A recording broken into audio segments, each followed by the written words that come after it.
Welcome to the University of Bengkulu, the first state university of Bengkulu Province, Indonesia, the land of Rafflesia.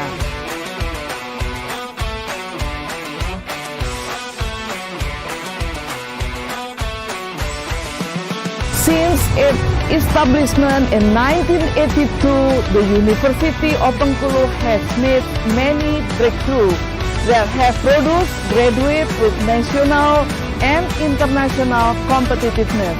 And we believe that our graduates are ready to take part as a leader of a change. The learning method of case study and project-based approach are one of the most important things that students get at the University of Bengkulu. In addition, the collaborative concept is also applied to develop knowledge, critical and creative thinking, so it can improve student experiences inside and outside the classroom, including participating in the community as a result of applying knowledge gained in the campus. In supporting academic excellence, the University of Bengkulu has a diverse range of professional and academic staff, and we pride ourselves on making a positive impact on the today's global challenges. We offer a range of student services to make sure you get the most out of your time at the University of Bengkulu. Our friendly, knowledgeable administrative staff can provide you with information, support, and advice. Certainly, we always focus on self-development method, supporting student creativity in various activities such as organization, research, entrepreneurship, culture, art, and sport, so that our students able to achieve national and international achievement and are ready to enter the world of work. We also support cooperation in all lines, private institution, government, educational institution, domestic and foreign, for the advancement of the Universitas Bengkulu.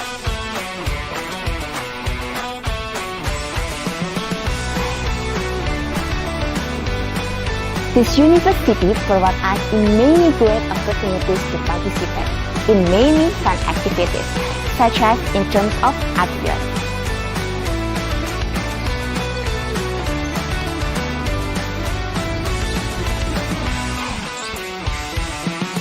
Having good facilities makes us able to follow the teaching and learning process comfortable, in also our activities in terms of developing talents and interests. We are both supported by the theories in the classroom and fun practice outside the classroom to apply the knowledge they have gained. The University of Bengkulu has a lot of diversity.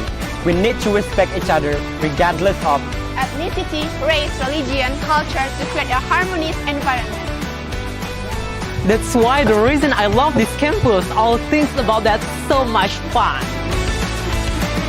Be part of us, together to achieve the goal, the University of Bengkulu toward excellent world-class university for the great Indonesia.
Assalamualaikum warahmatullahi wabarakatuh.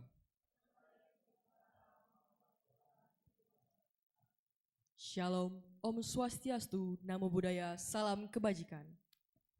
The Honorable Rector of University of Bengkulu, represented by the Vice Rector, Planning and Corporation Affairs, Professor Dr. Irfan Gustian, SSE MSE. The Honorable, all of the Vice Rector, Deans, the Head of Bureau, the Head of Office, Head of Units at the University of Bengkulu, especially the Head of UPT Bahasa University of Bengkulu, Dr. Wisma Yunita MPD. The Honorable Invited Speaker, Dr. John Raymond Becker from Ton Duc Thang University, Vietnam. And the dearest, all participants in the opening ceremony of UNIP English Day 2023.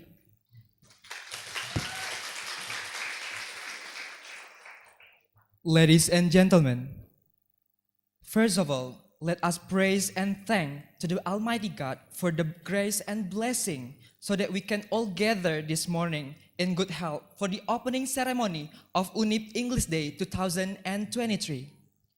The dearest participants, good morning. Now, please let us introduce ourselves. My name is Carolina Itohu Tauruk from Management Study Program. And I'm Fikri Lutfi Fahmi from Agribusiness Study Program. It is an honor for us to be the master of ceremony of this event.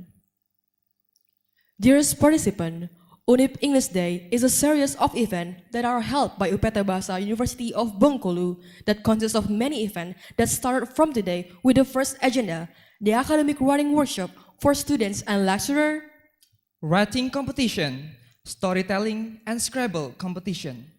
Ladies and gentlemen, in UNIP English Day 2023, we also invite an international speaker from Ton Duc Thang University, Vietnam, Dr. John Raymond Becker, as our speaker for the academic writing workshop. Now, before we go into the next agenda, please allow us to deliver the rundown for today's session. First, opening. Second, singing the national anthem, Indonesia Raya. Third, reciting Holy Quran. Fourth, welcoming speech by the chairman of UNIP English Days Committee, Yusri Fadri Anur.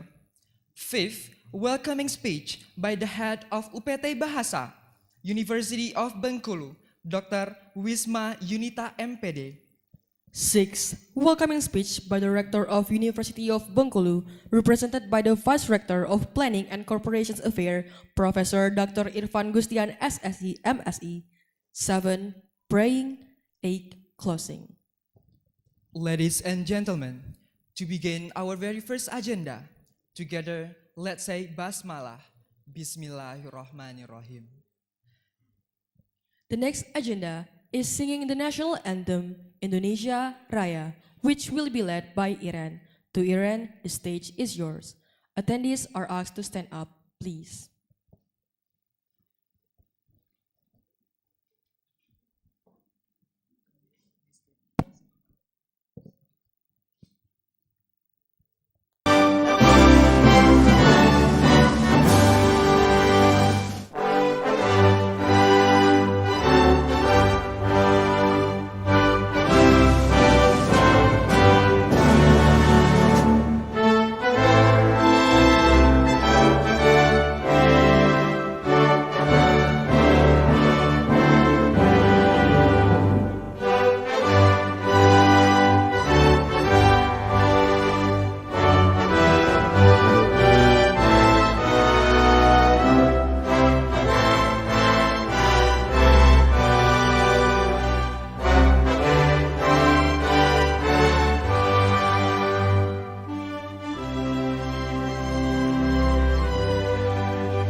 Thank you. The attendees, please have a seat. The next agenda is reciting the Holy Quran. To Miss Fajriah, the floor is yours.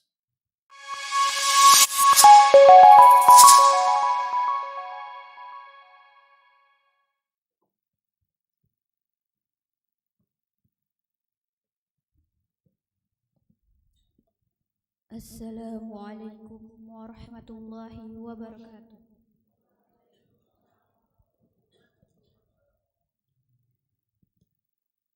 A'udzu billahi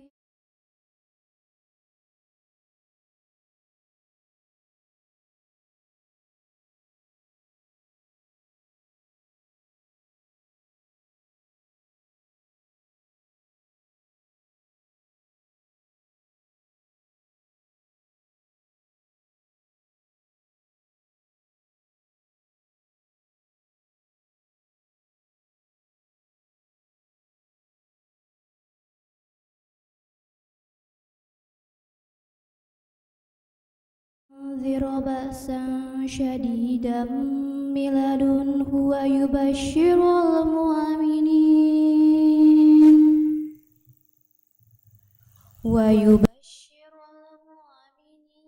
الذين يعملون الصالحات أن لهم أجرا حسنا صدق الله العظيم. In the name of Allah, the most gracious and the most merciful. Praise be to Allah, who has sent to his servant the book, and had allowed therein no crookedness.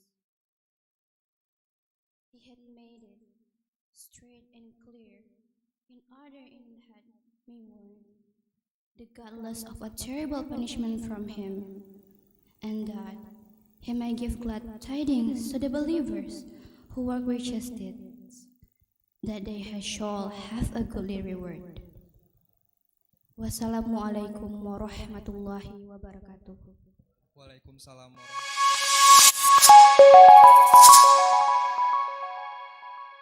Thank you to Miss Fajriah. Ladies and gentlemen, now we come to the welcoming speech. The first welcoming speech is by the chairman of UNIP English Days Committee 2022. To Yusri Fajri An-Nur, the stage is yours.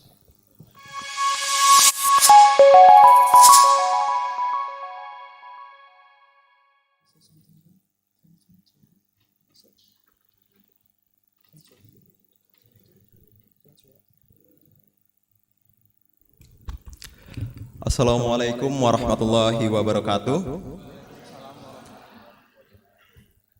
Salam Om Swastiastu, Namo Buddhaya, Salam Kebajikan.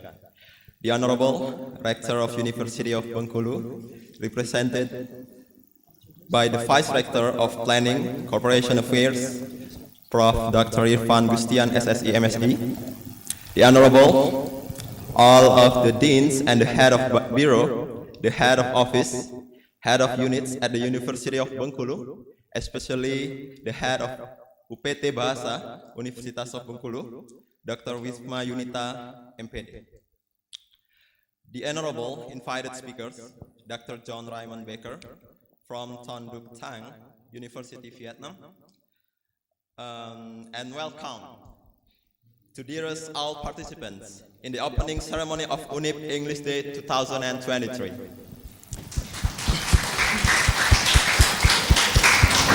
So, Dr. Baker, you are not just guests here, you are also the headliners at our knowledge concert today.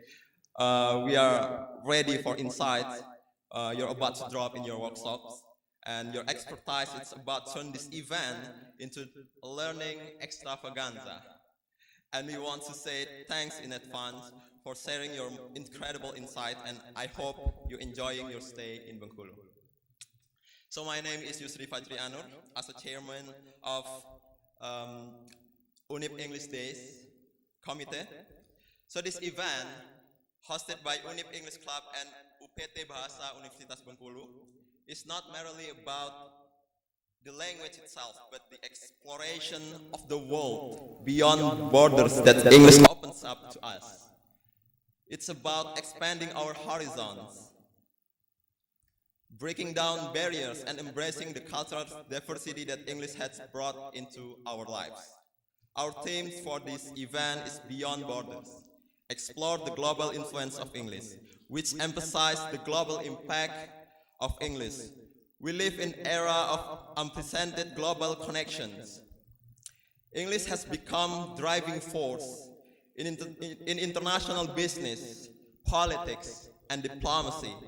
It's the medium through which science and technology advancement are shared, and the language that enables us to connect with people from every corner of the world. I'm delighted to inform you that this English Day has seen an overwhelming response from the students of Bengkulu. We have 54 participants in the writing competitions, 31 participants in the storytelling competitions, and 47 participants in the Scrabble competition, representing high schools and the university from all around the province of Bengkulu. The objective of this event are multifold. We aim to foster greater proficiency in English language, raise awareness of English, provide a platform for participants to improve their communication skills, and build network and engage in cultural exchange.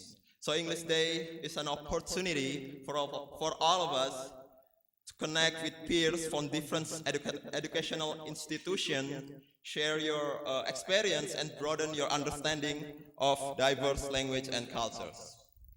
We are excited about this incredible journey that lies ahead during this English Day event. We are grateful for the support of all participating schools and universities as well. Our sponsors have made this event possible. These grand celebrations of English Day would not possible without generous support of our sponsors. I would like to extend our gratitude to Faber-Castell, Gramedia, BETV, Wardah, and Mayora Groups, Teh Pucuk Harum, and Lee Mineral.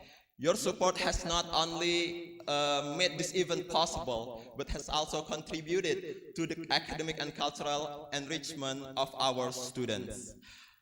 I want to extend my heartfelt appreciations to the entire organizing committee.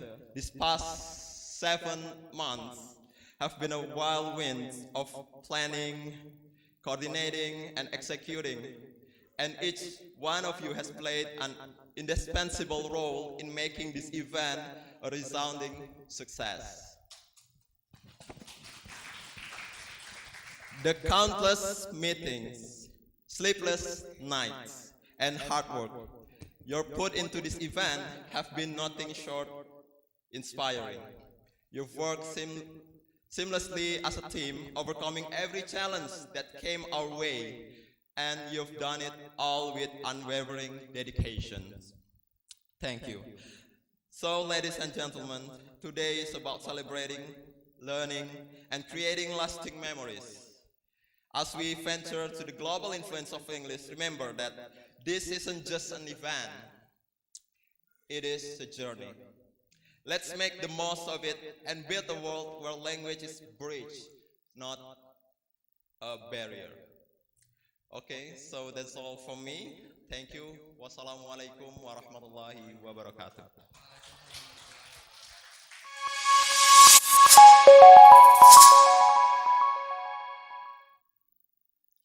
Thank you to Yusri for the welcoming speech. Next is the welcoming speech by the head of UPT Bahasa University of Bengkulu to Dr. Wisma Yunita MPD. The stage is yours.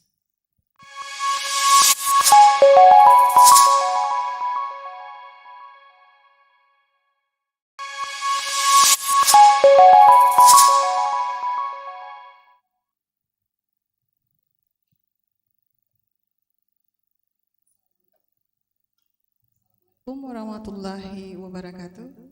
Assalamualaikum warahmatullahi wabarakatuh. A very good morning, everyone. The Honorable, the Vice Rector for Resource Affairs, but she cannot be here today. But we have the Vice Rector for Planning and Cooperation, the Dean represented by the Vice Dean from Faculty of Mathematics and Natural Sciences, Ibu Mia. Thank you. And also Pak Vice Dean for Student Affairs from the Faculty of Teacher Training and Education. Thank you for coming. And also we have Pak Jalal here, the Head of Bureau for the Human Resources of the University of Bengkulu. And the Head of the Research Office of Research and Community Services, presented by Ibu Gema. Thank you. And to all participants, the students of the University of Bengkulu and also from other university in Bengkulu, we invited from the Hasan and also Muhammadiyah and also from UINPAS and also from IAI and Curug. So many university participate in this event, and also surely from the junior high school and senior high school students who get the free chance to attend this workshop with Dr. John Baker. And so this event here attended by the participants about like 150 students of Bengkulu province. So we are not only working in University of Bengkulu, but we involve many others university and schools in Bengkulu. Right. The distinguished guest, of course, Dr. John Raymond Baker, my good friend, who flew away for 24 hours from Pakistan to Thailand and then to Jakarta and to Bengkulu. So give a round of applause for John Baker. 24 hours of flight is not easy way. And John has made sure that he came here. Can you imagine how worried I am when he's not here, right? All of the agenda bash. So thank you. Thank you for coming to Bengkulu, and I hope you find out University of Bengkulu and Bengkulu is a nice place to stay. And then, of course, I would also like to extend my greatest appreciation to each and every one of you here in this room and who have come to the opening ceremony of this English Day, UNIP English Day 2023. This is the first one held in the University of Bengkulu, and it is a kind of mission that I want to make it reborn. What I mean to be reborn is when I was a student at this University of Bengkulu in 1998, the language centers had an event called English Day. And when I'm there, assigned at the language centers, I want to make it back. And I want to make it back in another format. Usually we have only competition, Scrabble, broadcasting, something like that. But now I make it bigger than that. I want it to be with a workshop and by inviting the guests from another country. So that's the aim of this English Day. I hope this event will be like continuous every year. And Prof. Irfan, this event can be materialized because I have volunteers at UPT Bahasa. Because at the language centers, we only have 8 staff, including me. So 8 of us working like really hand in hand for this event today. And for this event, beside the opening ceremony, we have the first workshop. So those of you who are the participant for the writing competition, you got a free access to get to be here as a student, either are you from junior high, senior high, or another university. But for the privilege, it goes also to the student of the University of Bengkulu.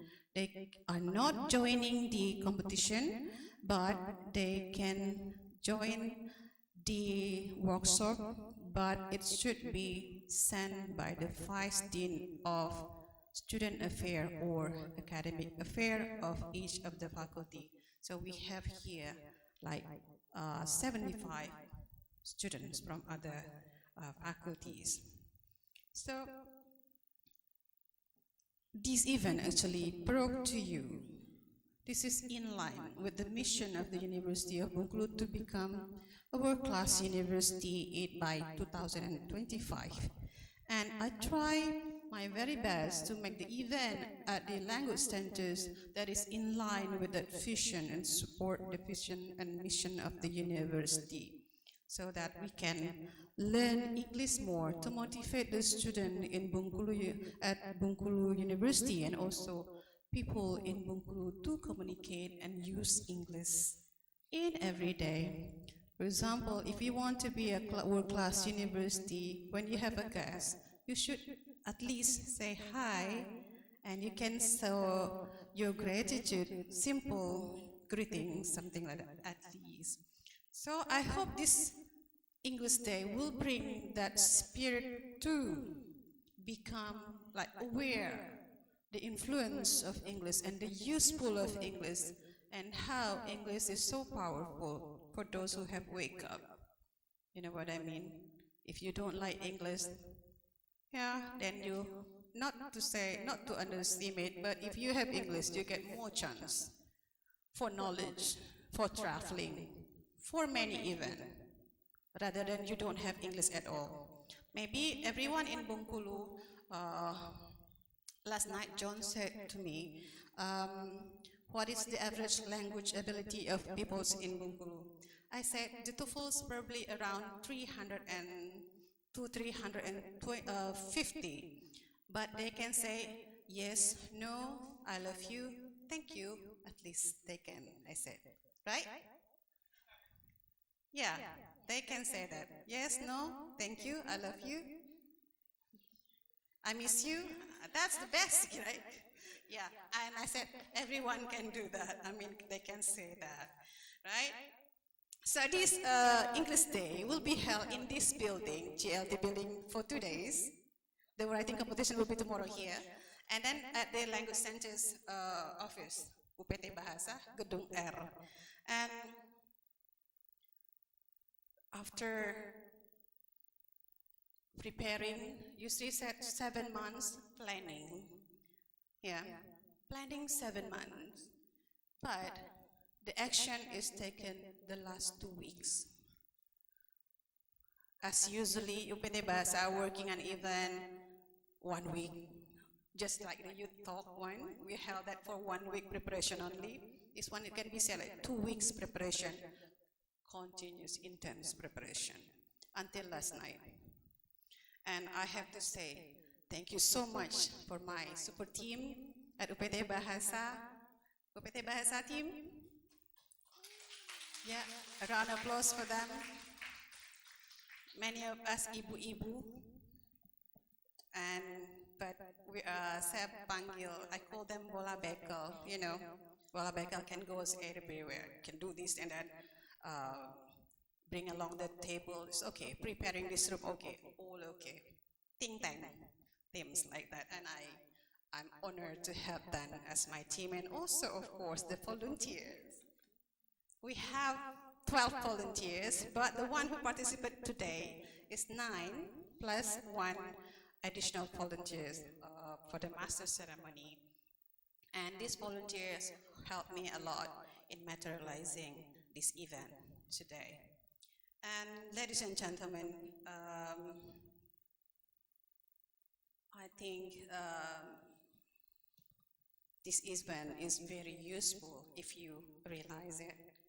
And kindly for the participant today. All of you have Instagram account? Yes? Does everyone have Instagram account? Would you kindly now follow UPT Bahasa account? Have you done that? Because everyone, I think all students of the university should follow that, because all of very useful information is there. And everyone at the University of Bengkulu should go there before they're leaving the university for taking the TOEFL test. Right? So all information about English is centered at the language centers.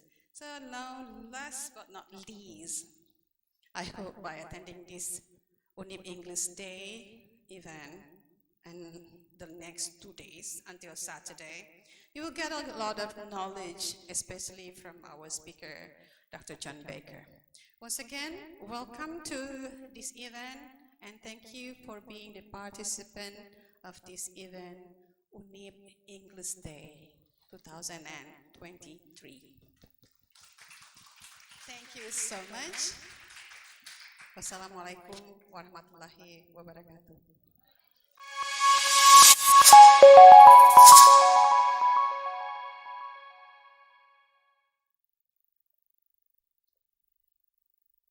Thank you to Dr. Wisma Yunita Empane for the extraordinary remarks.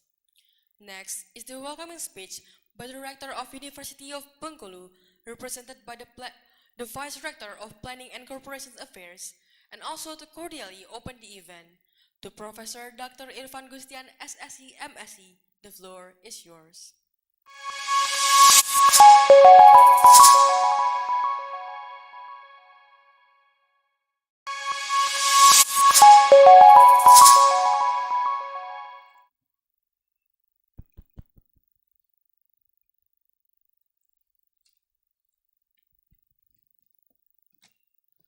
Assalamualaikum warahmatullahi wabarakatuh. Good morning. Bismillahirrahmanirrahim. Alhamdulillahirabbil alamin. Hamdan ni'amahu wa yukafi mazidah. Ya Rabbana lakal hamdu kama yanbaghi wa jawazimi sultan. Asyhadu alla ilaha illallah wa asyhadu anna Muhammadar Rasulullah. The Honorable Dr. John Raymond Baker from Tondak Teng University, Vietnam. Welcome. Thank you for your coming. The Honorable, I'm not seeing the Dean here. Okay. Present here, I see Vice Dean Student Affairs from Mathematics and Faculties Natural Science, Dr. Mia, and Dr. Dian from Teaching and Training Educational Faculty, Pak Biro, Pak Jalal, and from LPPM, Bu Gema, represent of head of LPPM, and I'm not see head all of OPT, only Dr. Wisma here. Okay, and then thank you for the committee that has arranged this activity. The first, I would like to express my thanks on behalf of the Bengkulu University to Dr. John Raymond Baker as a keynote speaker, as a resource person, mentor, assessor at the English Day activity today. And secondly, I want to say apology from our rector because she cannot attend this event. She has a little unwell after she became from USA.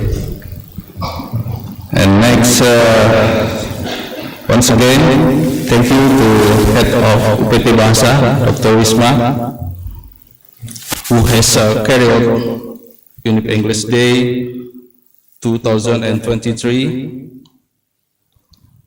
with a series of English language competition and scientific writing workshop for students and lecturers from Bengkulu University.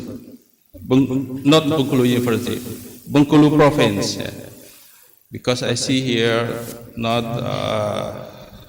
student from Bengkulu University, De Hasan, Muhammadiyah maybe, Winfas, and from junior high school and senior high school. Thank you for your participant. Lastly, to all participants, student and lecturer, congratulations took part in UNIP English Day 2023. Bismillahirrahmanirrahim. We officially open UNIP English Day 2023.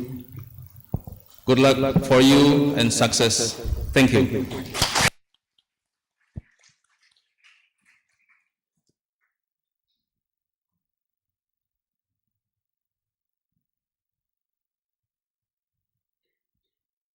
Thank you to Professor Dr. Irvan Gustian SSE MSE for the very nice speech and for opening our big event officially in this morning.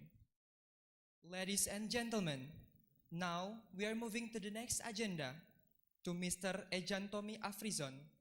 For praying, the stage is yours.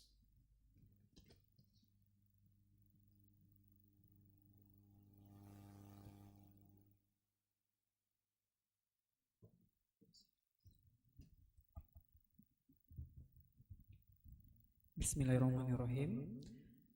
Assalamualaikum warahmatullahi wabarakatuh. Good morning, ladies and gentlemen, and this distinguished guest speaker, the Honorable Vice Rector, and dear all attendees. So in this chance, I'm going to lead the prayer in Syariat Islam. So we're begging you, please, to those who are in other beliefs, to pray in your own way and path. To begin with, let's recite a holy surah Al-Fatihah. A'udzubillahi minasyaitonirrajim. Bismillahirrahmanirrahim. Alhamdulillahi rabbil alamin. Ar-Rahmanirrahim. Maliki yaumiddin. Iyyaka na'budu wa iyyaka nasta'in. Ihdinas siratal mustaqim. Siratal ladzina an'amta 'alaihim ghairil maghdubi 'alaihim waladdallin. Amin. A'udzubillahi minasyaitonirrajim. Bismillahirrahmanirrahim. Alhamdulillahi rabbil alamin. Assalatu wassalamu ala asrafil anbiya'i wal mursalin wa ala alihi wa sahbihi ajmain. Allahumma inna nas'aluka salamatan fid din wa afiatan fil jasad wa ziyadatan fil ilmi wa barakatan fil rizqi wa taubatan qabla maut wa rahmatan indal maut wa maghfiratan badal maut. Allahumma hawwin alaina fi sakratil maut wa najatan minan nar wa alfa hindal hisab. Rabbana la tuzigh qulubana ba'da idh hadaitana wa hab lana min ladunka rahmatan innaka antal wahhab. Rabbana hab lana min azwajina wa dzurriyyatina qurrata a'yun waj'alna lil muttaqina imama. Rabbana zalamna anfusana wa illam taghfir lana wa tarhamna lanakunanna minal khasirin. Ya Allah, Ya Rahman, Ya Rahim. Today we conduct a workshop with a theme, Global Influence of English. We also have storytelling, Scrabble and writing competition. Please, Ya Allah, bless our activities. Give your grace and guidance so we can become intellectuals. In the hope of you, may the knowledge we have gained from this activity today will be useful for all of us now and in the future. Ya Allah, Ya Shafi, keep us on a health, prosperity and welfare, and guide us to the straight path, the path that you are pleased with. Ya Allah, Ya Nasir, protect us from all the diseases and crime. Protect us from all calamities and dangers. Ya Allah, Ya Ghaffar, please forgive our sins, the sins of our parents, and the sins of the former, because it is only to you that we will return forever. Rabbi firli wal walidayya warhamhuma kama rabbayani saghira. Rabbana atina fid dunya hasanah wa fil akhirati hasanah wa qina azabannar. Subhana rabbika rabbil izzati amma yasifun wa salamun alal mursalin walhamdulillahi rabbil alamin. Wassalamualaikum warahmatullahi wabarakatuh.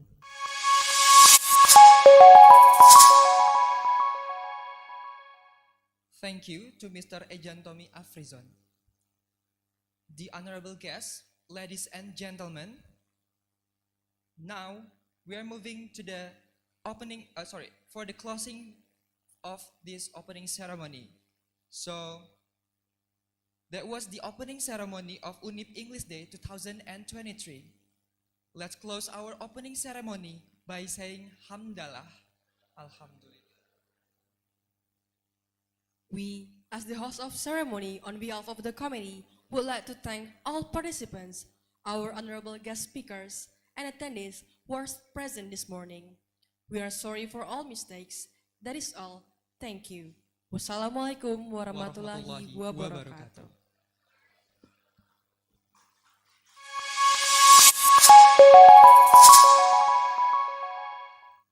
Ladies and gentlemen, before we get to our main academic writing workshop, we're going to have a photo sessions with the Vice Rector, Deans, the Head of Bureau, the Head of Office, Head of Units, and also Head of UPT Bahasa University of Bengkulu to have a photo sessions. We are inviting all of the Vice Rectors, Deans, and all of the Head of Units, Office, and Bureau to come to the stage to have a photo sessions.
For all of the committees of UNIP English Day, please come forward because we also want to have photo sessions.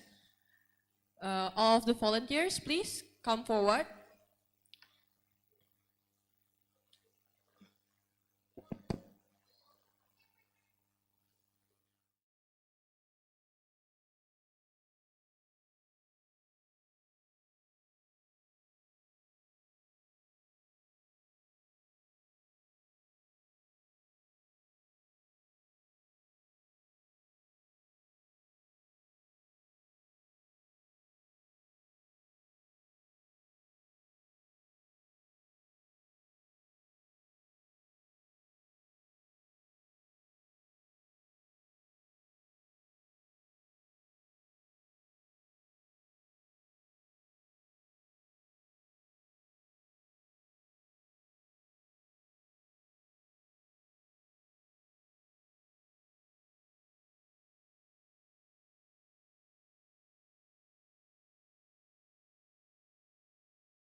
from Victoria University of Wellington, New Zealand, and currently she also works as the translator for UPT Bahasa University of Bengkulu. Wow. So, without any further ado, please welcome our keynote speaker, Dr. John Raymond Baker from Ton Doc Tang University, Vietnam.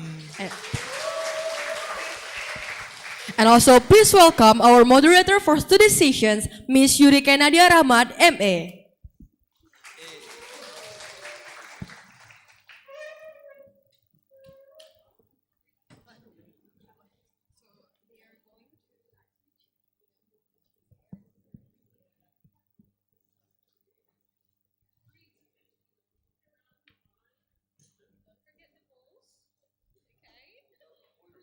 One. Two. Okay, perfect.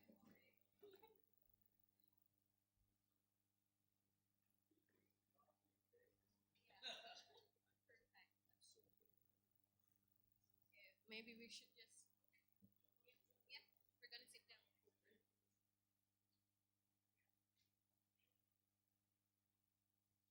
Okay, please have a seat.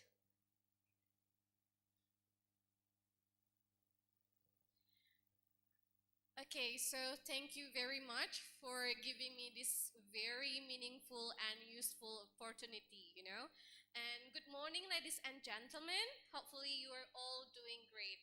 And actually, I'm very pleased to welcome you to this event.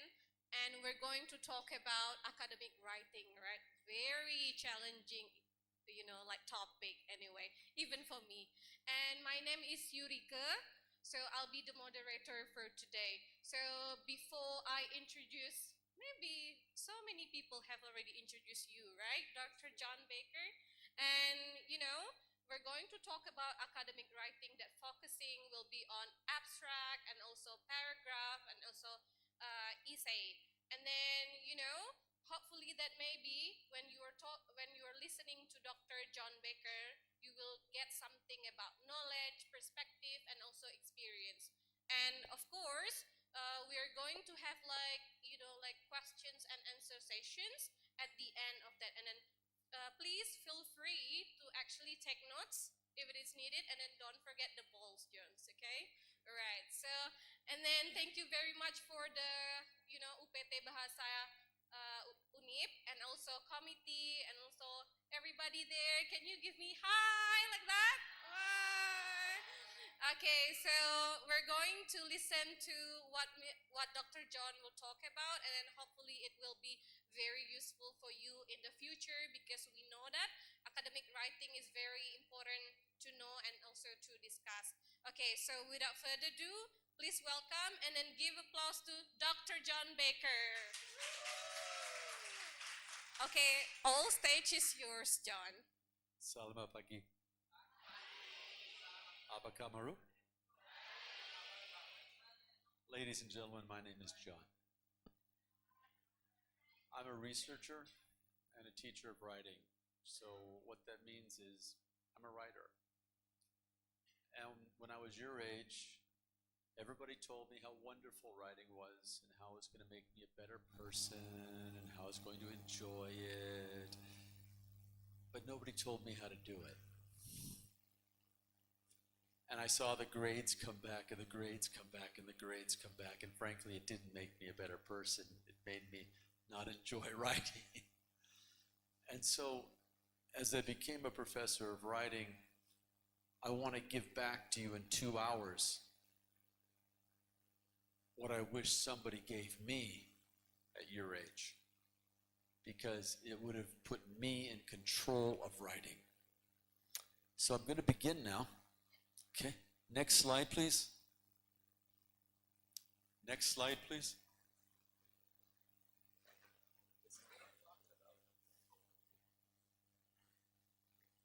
Okay, my name's John. I'm a researcher and I'm an editor of a lot of journals, which means I write a lot and I read a lot of other people's writing and I help people become writers. Okay, when I hold up my hand, that means next slide, okay? Okay, how do you feel about writing? How many people feel like this? Hold up one finger. Yeah, right. Whoa, you did it too. Wait. Okay. How many people feel like this? 2 fingers. Yeah, that's my job for you today. I'm going to try and bring you over here. You guys got to pay attention in the back. Okay, my job today is to look out over the city of writing to show you everything. And then we'll go down in and we'll notice all the next things. Okay, our focus today is on abstracts, paragraphs, and orange essays. Okay, we're going to begin with abstracts.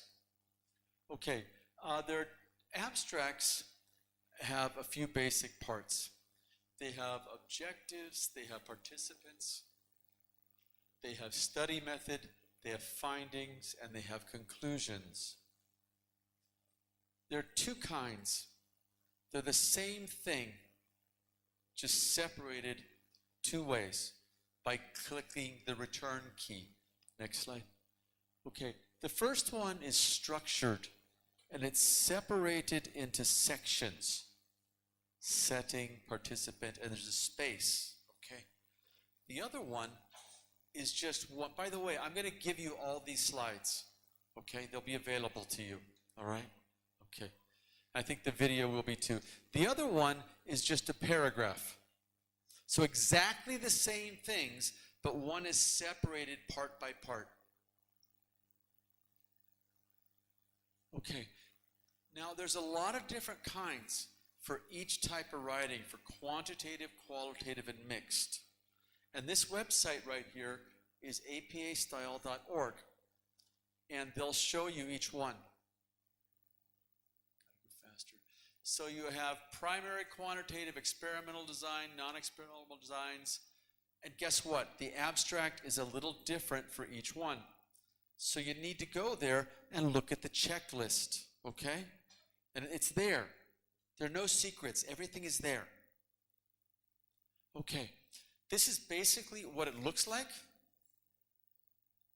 Objectives, participants, findings, and conclusions. And that's it. And sometimes abstract. And again, sometimes it's section by section, sometimes it's one long paragraph. Oh, come on now. Next slide. Next slide. Okay, this is a book called the APA Manual. It's APA 7. Everything you need to know is in there, okay? And it's the same thing from the website. Next slide. Okay, these are the verb tenses that go for each part. So for your literature review, your method, reporting your results, discussion, and conclusions, that's for your article, but it's also for your abstract. Now, when somebody sends me an article, and I get a lot, I read the abstract and I'm asked to decide in 2 minutes, are we going to read this journal or are we going to reject it? Just like that. I'm not given the article, I'm just given the abstract, and I'm told to make a choice. And I make that choice every day based on the abstract and how well it's written. Okay. Next. Okay, things are changing fast. So whatever I teach you today probably won't be true tomorrow. No, I'm not kidding. Seriously. Okay? We didn't have structured abstracts 10 years ago. We have them now. So keep up on it, okay? Next slide. Next slide. Okay, this is what we're going to do today for the paragraph. We're going to do 10 things. Okay, I'm not going to tell you what they are. There they are. Okay, next slide. Okay, this is the kind of writing that you do in the academy. Now let me tell you a trick. Every type of writing is different. A student of mine told me last semester, he goes, John, we studied writing last semester. Why do we have to study it again? I said, what did you study? She goes, this and this. And I went, but we have this, and this. And she went, oh, okay. All right, next slide. Okay, in academic writing, we have paragraphs, essays, and then we have test types, the IELTS, TOEFL, etc. And each one is different. Okay. Then in creative writing, we have novels, and we have a lot of different kinds of novels, right? And we have a lot of different novellas. Well, guess what? we have a lot of different kinds of paragraphs, and we have a lot of different kinds of essays, and they're different. In business writing, all the different kinds of correspondence are different. In research writing, articles, theses, and dissertations are different, depending if they're quantitative, qualitative, mixed, structural equation modeling. They're all different. I submitted an article to a journal the other day, and the editor refused it because he had never read that type of methodology. And that was good. I'm glad, because we gave it to another journal. Okay, next. Okay. Now, paragraphs and essays are the same. Baby duck, big duck, right? Duckling, duck. Puppy, dog. Chicken, kitten, cat. Got that right? Okay.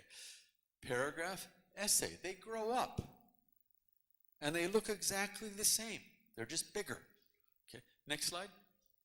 Okay, so we have about 13 different kinds if you count these. Okay, and guess what? Each one's different. Each one's different, and you have to learn the rules for all of them. And they're not that hard. Okay, next slide. Okay, that's okay too. All right, now this is a high stakes exam. This is IELTS.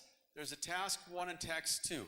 Now, the things I just showed you, the contrast, the persuasive, they will prepare you for these, but then you have to learn the specific styles of each one of these because they have their own rules too. So the idea is, whatever you want to learn to write, you have to learn to write that kind. Just because you can make cake doesn't mean you can make chocolate cake and vanilla cake and strawberry cake. Each recipe is different. Okay, next slide. Next slide. How many different kinds of paragraphs are there? Next slide. Well, they're about 11 to 14. I just showed them to you, okay, depending on how you think about it. Next slide. How many types of essays are they? Well, one more time, 11 to 14. Next slide. Are they the same? Yeah, they are. Puppy, dog, kitten, cat, right? Okay. And they just get bigger. Okay, next slide. Can paragraphs be expanded to essays? Sure they can. And I'm going to show you how today, okay? But you should probably learn to write paragraphs before you write, okay. How many people can ride a motorcycle? How many people can ride a bicycle? Which did you do first? Yeah, right? You remember the first time on the motorcycle? Woohoo! Or that was just me, right? Okay. Okay, next slide. Okay, can we mix some of the styles? Sure we can. We can mix them. Don't do it yet. And be careful of your reader. Unless your teacher knows that you're mixing them, be careful. Sometimes you got to go, I mixed it. Okay, next slide. Next slide. Okay, right now we're going to look at 1 or 2 different kinds, and I'm going to let you decide what they are, okay? Okay, next slide. What kind of paragraph is this? Is it a descriptive paragraph which says, describes a picture, or is it a narrative that tells a story? What do you think? If you think it's a narrative, hold up one finger. If you think it's a descriptive, hold up one finger. If you think it's a narrative, hold up 2 fingers. Descriptive, 1 finger, narrative, 2. What do you think? Yeah, right, it's a narrative. How do you know? Once upon a time, there were 3 bears. Mommy bear, daddy bear, baby bear, right? It's the same thing in every culture. It's called a story grammar, from setting, problem, solution, and development, the conclusion, meaning, okay? So every culture, this translates to. But that's not true about the rest of the kinds. Next slide. What kind of paragraph is this? Is this a process paragraph that tells you how to do something, or is it a descriptive paragraph that describes something like a picture? If you think it's a process, hold up 1 finger. If you think it's a descriptive, hold up 2 fingers. How many people think 2? How do you know? Because it is. No. You looked at the title. You looked at some keywords in the title. Okay. You looked at the transitional expressions, first, second, next. You looked at the conclusion, right? Okay, you're smart people. And that's how you decide for all the different kinds. But there are rules to this, and if you know what they are, it makes it a lot easier, right? How many people have talked to their parents and their parents don't understand you? Right? Okay, all right. My wife and I, we talk to each other, and we share 3 languages. Or 2 languages. My wife and I share 2 languages. And we still don't understand each other. Okay? Sometimes. It's because we're not giving each other, we don't understand the communication rules. Okay? We're from different cultures. I speak Chinese, I speak English. Okay? My wife speaks English, Chinese, and Vietnamese. But there are cultural differences. And so sometimes we don't communicate because we don't know the rules. Or at least I don't. Okay. Okay. Is she listening? Okay. Next. Next slide. Next slide. Next slide. Next slide. Next slide. Next slide. Next slide. Next slide. Next slide. Next. Okay. Now I'll give you this PowerPoint so you can look at all the different types. Okay. All right.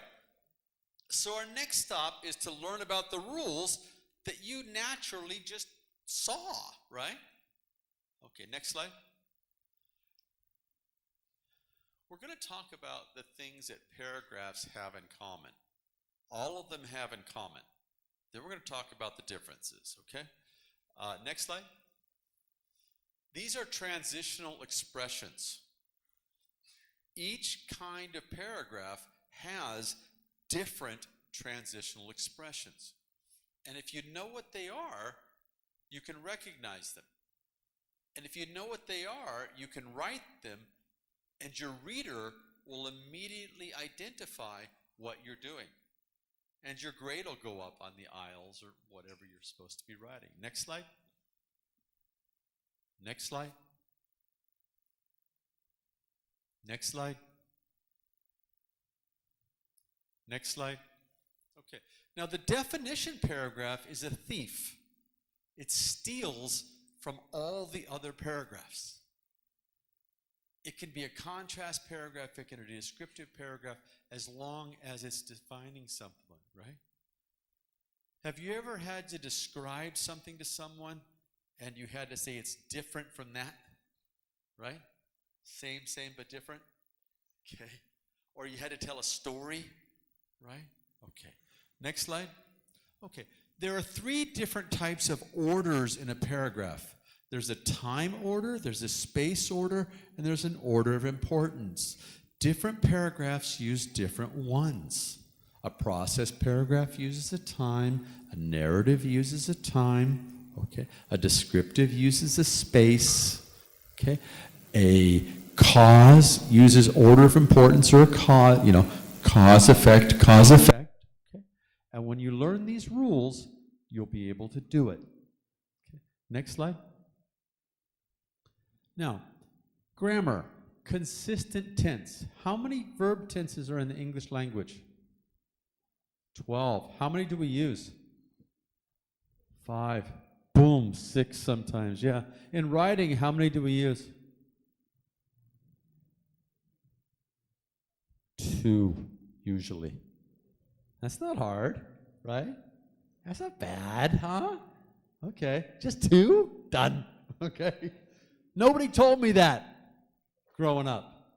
My essays look like spaghetti. Okay. Next slide. Okay. The first one's right. The second one's right. The third one is wrong. Why is the third one wrong? Does anybody know? Raise your hand if you know why. What's wrong with number 3? Raise your hand if you know. Can you throw me a ball? A ball? Throw me a ball. Throw me a ball. Oh, ball. Throw me a ball. The ball. Just one. Just one. There you go. Hi. Oh my goodness, I'm sorry. I thought we connected. I apologize. He hit me. And it was on TV too. Okay. So what do you think? I mean, she looked at me, it was kind of like this. Okay. What's wrong with number 3?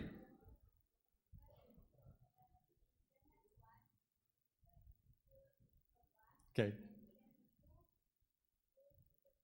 Okay. It's okay, all right. Okay. Thanks a lot. Next slide. Okay, this is a book. It was written in 1863. Seriously. Okay? And it's free. And guess what? It's still the top-selling book. And you can download it for free. And all of the big rules are in there. I suggest you get online and you download it for free, okay? Next slide. Next slide. Do you ever do pre-writing? Have you ever lied to your parents?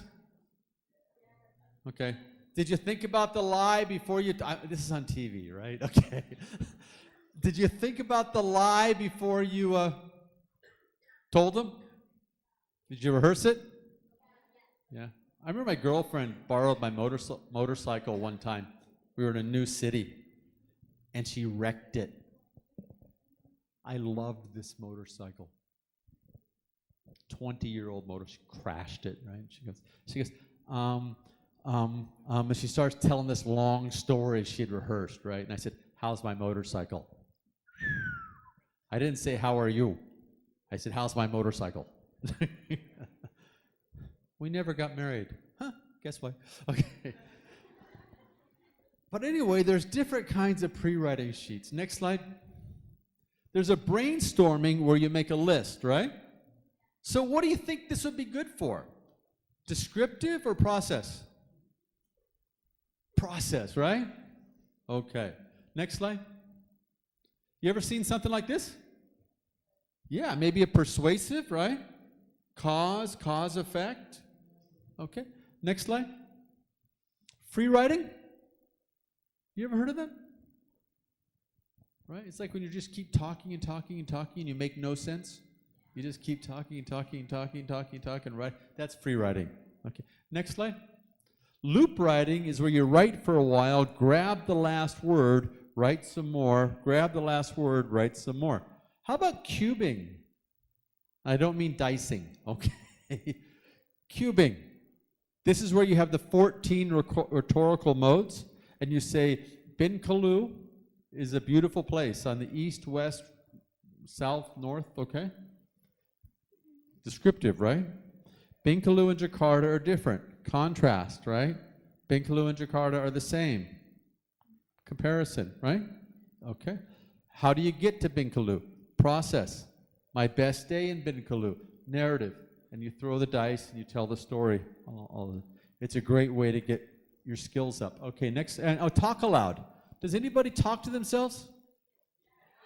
Man, I did last night. I got off the airplane, and I'm not kidding. This is a true story. I got off the airplane and I went, wow, man, this place is amazing. Look at this. And everybody went, you know? But at least I said something nice, right? Okay. But if you talk through a story of your paragraph, you talk through your paragraph instead of writing it out at least 3 times. You know, they give you a few minutes to prepare for the IELTS test, right? They give you paper to write. Talk it through in your head before you start writing. Because once you write it down, you got a contract. You're tied to it. Talk it through in your head 2 or 3 times, and you got it. Okay, next slide. Next slide. Okay, these are outlines. If you make an outline for a paragraph, there's a pretty good chance you're going to do pretty good. When you're reading a good paragraph, and you make an outline from what you're reading, you can learn from it. Now, your teachers or the people who grade you, they have a mental outline in their head they're making of your paragraph. And if it doesn't fit, boom, okay? They're looking for something and you didn't meet it. They have what they call a schemata, an expectation. And if your paragraph doesn't meet an outline, it didn't meet the expectation, right? Can you imagine coming home and telling a story and telling the end before the beginning in the middle and getting it all mixed up? It would be confusing, right? Okay. Next slide. Okay, this is a plan. There are two types of basic plans. One has a concluding sentence, one does not. Some kinds of paragraphs need a concluding sentence. Some kinds of paragraphs do not. Man, what did I do? Okay. A process paragraph does not need one. It's probably the last step. Okay. The descriptive paragraph probably needs one. The persuasive paragraph probably needs one. How do you know? Well, you're going to read a lot and get used to it. Okay, next slide. Okay, this is a plan. Okay. This one has topic sentence, ed, concluding sentence or not. E stands for what? Example. D stands for detail. C stands for conclusion. TS stands for topic sentence, right? All paragraphs look like this.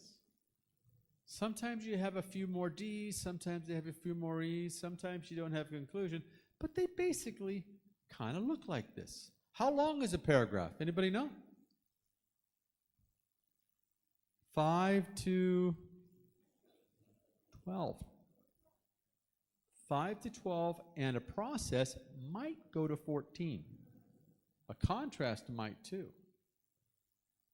But usually 5 to 12, depending on the kind. You know. Okay, next slide. This is a plan. What's the blue one? What do you think the blue is? Okay, what's the orange ones? I'm sorry, the green ones. Examples. What are the orange ones? Details. What are the red ones? Okay, when someone's reading your paragraph, that's what's going through their head. Okay, I used to be a TOEFL mock examiner. And when we're reading your essays, that's what's going through our head. We're trying to see if we can put it into that. And if it doesn't, boom. When you do the IELTS and you're looking at development, this is what they're talking about. Okay, next. Let's try it together. Here we go. Next. Okay, comfortable study room. Nice place, right? Do you have a room you study in? Yeah, me too, the coffee shop. Okay. All right. Next slide. Okay, so what's the story about? What's this thing about? How to, right? Those are the key words. How to set up. What are the transitional expressions? First, second, third, finally. What kind of order is it? Time, space, order of importance? Okay, it's a process paragraph, so is it a time order, space, or order of importance? Time. Remember, you're starting to catch on to all the rules, right? Okay. What kind of title does it have? Does it have a key word, a two-part, or a question? Do you know? I'm kind of going ahead. We're going to do that later. But what do you think?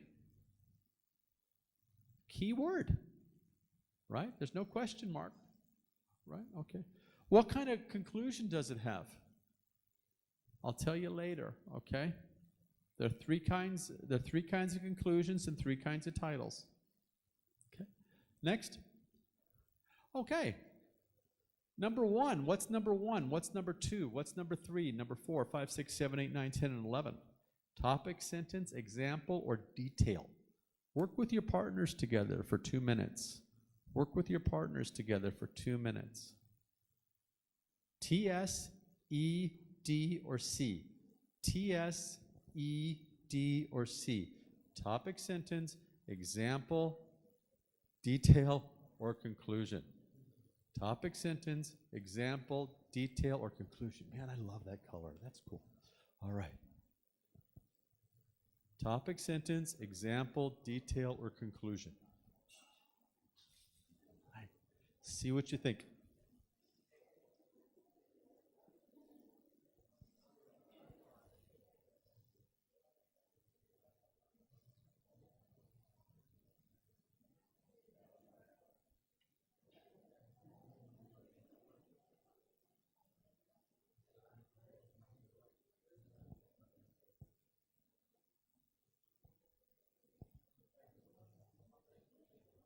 Going okay? No. It'll come up. Just want to keep an eye on the time. Okay. We'll make it. We'll make it.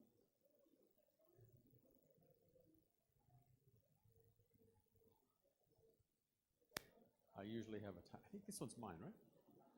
Okay, great. I drink a lot. It's a trick I learned in the Army. Fine, I literally drink a lot. We trained in some really hot places.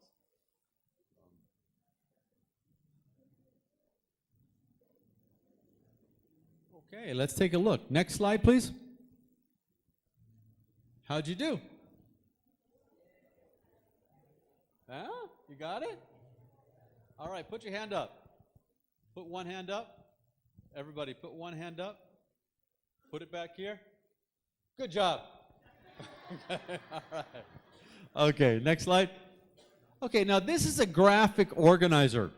You never have to really make one of these, but I want to show you what it looks like. So what happens here is the topic sentence describes the title, okay? The examples describe the topic sentence, and the D's describe the E, and D number 2 describes D number 1. But not always. Sometimes D number 1 can describe the E, and D number 2 can describe the D. It's up to you. Okay? All right. And the conclusion describes the title. Now, how does that work? Well, the key words from the title are repeated in the conclusion, and it ties it together, along with the transitional expressions of first, second, and third. Okay, next slide. Let's try another one. No, we don't have time. But this one's pretty cool, right? Do you recognize anybody up there? Yeah, right. Where's he from? Yeah, but where's he from? Really? Where was he born?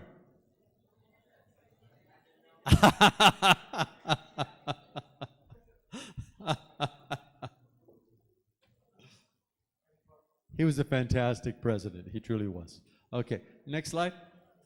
Next slide. Next slide. Next slide. Next slide.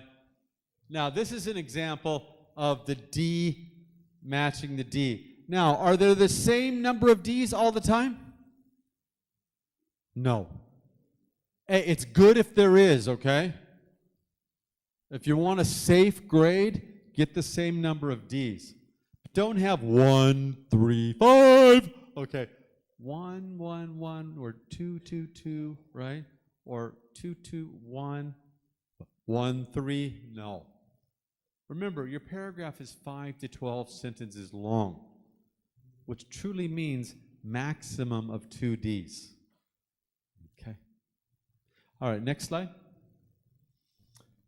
Draft sequence. What's the draft sequence? I write it, I give it to the teacher, I'm done. That's the draft sequence, right? No, that's not it. Next slide. Okay, we have a shaping draft where you just kind of put it together, right? And then we have a style draft, and then we have a final draft. Okay. So it's usually at least 3 drafts, right? How many drafts did Shakespeare write?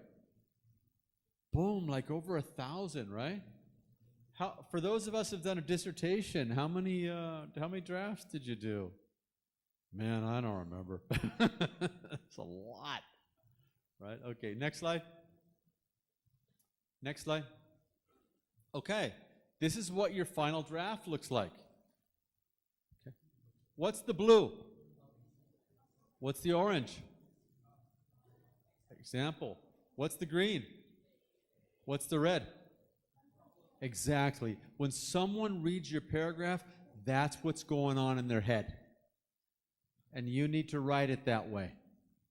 Look, when I was a kid, I thought if I just had great ideas, I'd get a good grade. My teacher didn't care about my ideas. Cared if it worked, right?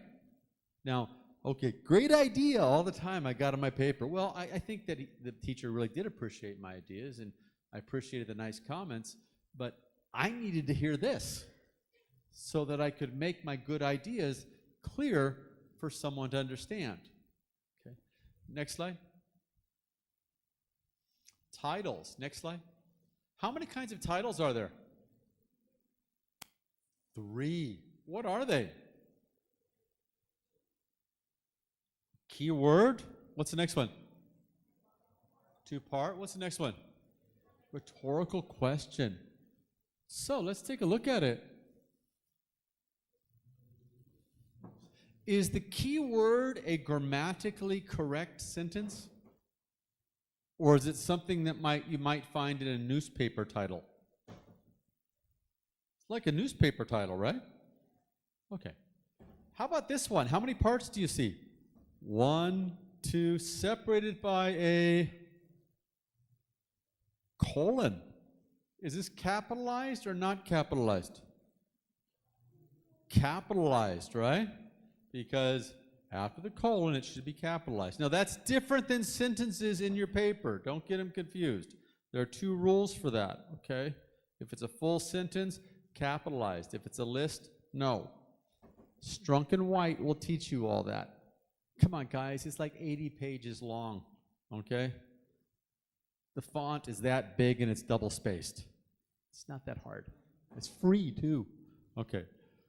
Do you know how to teach your dog how to stop barking? Do you see the question mark? Okay, let me tell you, do not spray the dog in the face with water. That's what the book said. I did it. It died. Poor dog had a heart attack like 6 weeks later. It's my friend's dog. Oh, no. We're on TV again, aren't we? Okay. Next. I hope she's not watching this. Okay. What is special about each type? Well, the first one's the most common type. It really is. The second one has the colon, and the third one has the question mark. Now, the third one is a question that's usually answered in the paper, right? And it's repeated in the topic sentence. Because remember, you want to borrow and repeat words from your title in your topic sentence, and repeat those same key words in your conclusion, followed by your transitional expressions, first, second, third, or however, or whatever they are. That's your sandwich. Okay, next slide. Okay, 1, 2, 3, 4, 5, and 6. 1 is bad, 2 is bad, 3 is bad, 4 is bad, 5 is bad, and 6 is bad. Hey guys, can you tell me why number 1 is bad? Can you guys tell me why number 2 is bad? Can you guys tell me why number 3 is bad? Can you guys tell me why number 4 is bad? Can you guys tell me why number 5 is bad? Can you guys tell me why number 6 is good? Okay.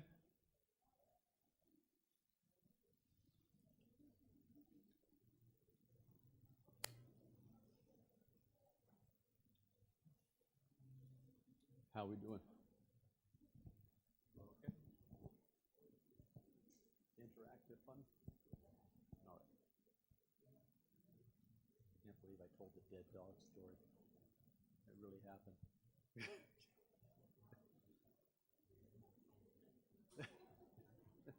It's a test. Okay, number 1, what's wrong with it? It's all capitals, right? What's number 2? What's wrong with it? 2's, right? Articles, okay. Number 3? Bold. Number 4? Quotation marks. Number 5? Number 6? Italics. And why is the last one good? Because it doesn't do any of that, right? Okay. But books break all the rules. You've seen 1, 2, 3, 4, 5 before, right? And 6, okay. In academic writing, we don't do that. We do number 6. Okay. Next. Okay. The rules for capitalization of titles are extremely strict. Content words get capitalized, plus the first word and the last word, no matter what they are. Okay? To be or not to be? Well, we would normally not capitalize to be. We'd normally not capitalize be, right? But they're at the beginning and the end, so we do it. Okay. Next. Okay, which one's correct?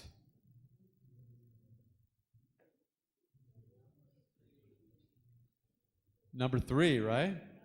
I had to look at that too. Okay, why is number 1 wrong? 2 and A. Number 2? A. Number 3? It's fine, right? Got it, done, right? Okay, next. Okay. Are there different types of titles for each type of paragraph and essay? Yes, there are. This is what I wish somebody told me when I was your age. It took me years of reading and studying to figure this out, to be able to put it into a 2-hour lecture. Okay. Next. Okay. Number 1 is a process, number 2 is a definition, 3, 4, and 5. Why? Why? What are the key special words that make this true, make this happen?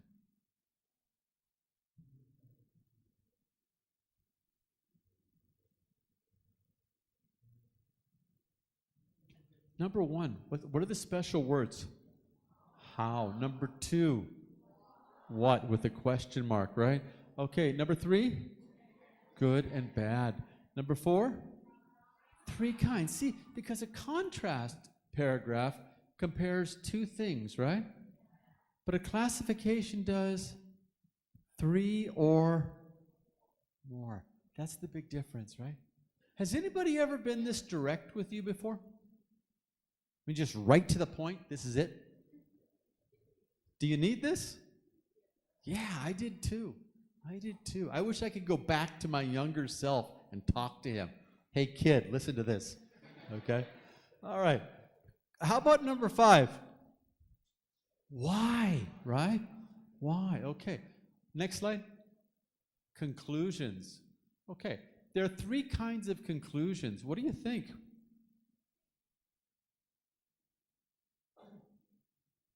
Final point, question, and call to action.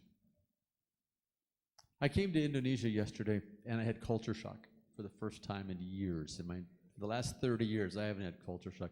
I went into a coffee shop, and there was a smoking area. I felt like I was in the United States in the 1970s. Because we did, we had that, right? And in the 80s, we separated them. And in the 90s, we made smoking in all public places illegal, right? And my grandfather, who died of emphysema, it would have been great for him. Okay. All right. So number 1, what do they want you to do? They want you to do something. What? By the way, I didn't write this special for this. I wrote this long before I came, okay? All right. I mean, this wasn't a lecture from 10 years ago. It was not from you guys. Okay. I was just too lazy to change it this morning. I'm sorry. Okay. So it's time to make smoking illegal in all public places. I'm going to get in trouble, aren't I? Okay. So what does it want you to do? To make smoking illegal in public places, right? How about, isn't it time to make smoking illegal? What's that? Question, right? Vote today to make smoking illegal. What does it want you to do? It wants you to go out and do it, right? Okay. Next slide. Okay. If you turned in a paper to your teacher, which one would you want to turn in? The left one or the right one? The right one. Okay. Why? What's wrong with the left one? It's a mess, right? Have you ever heard the story, my dog ate my homework? Is that done in Indonesia? Yeah, that was a big story when I was a boy. The dog ate my homework, but my dog did. It was in pieces. So I took it to the teacher and I said, "Here you are. I'm sorry it's late. I'll do it again." The dog ate my essay. Okay, and it looked like this, only worse. Okay, next slide.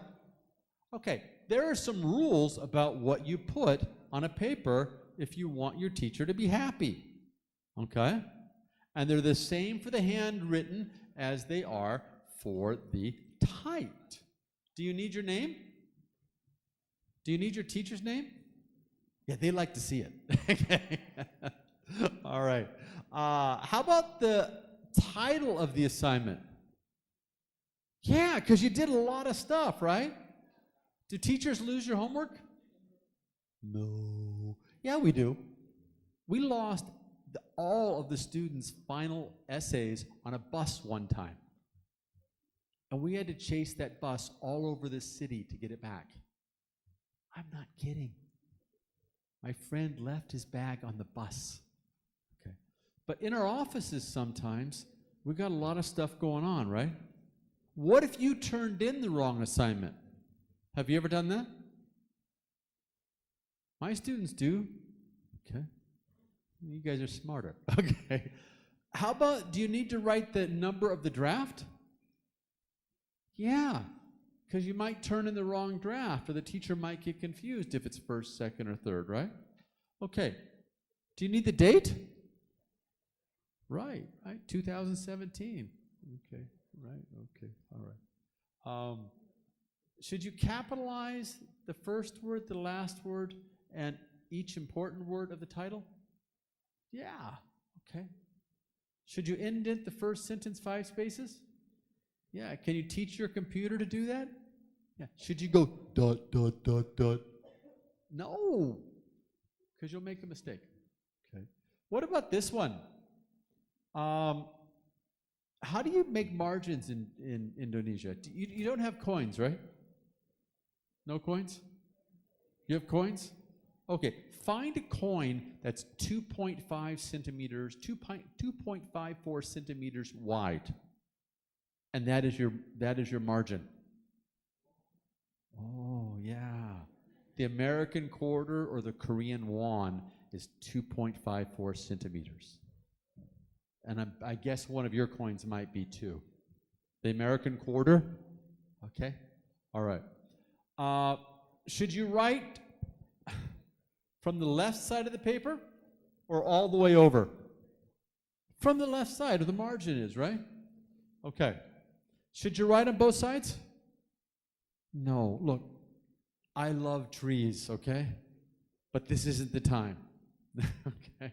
Plant another tree, get an A on your homework. Okay? Or use electronic, which is better, right? Okay. All right. Do you guys have whiteout still? Where you make a mistake and you paint it? Should you do that?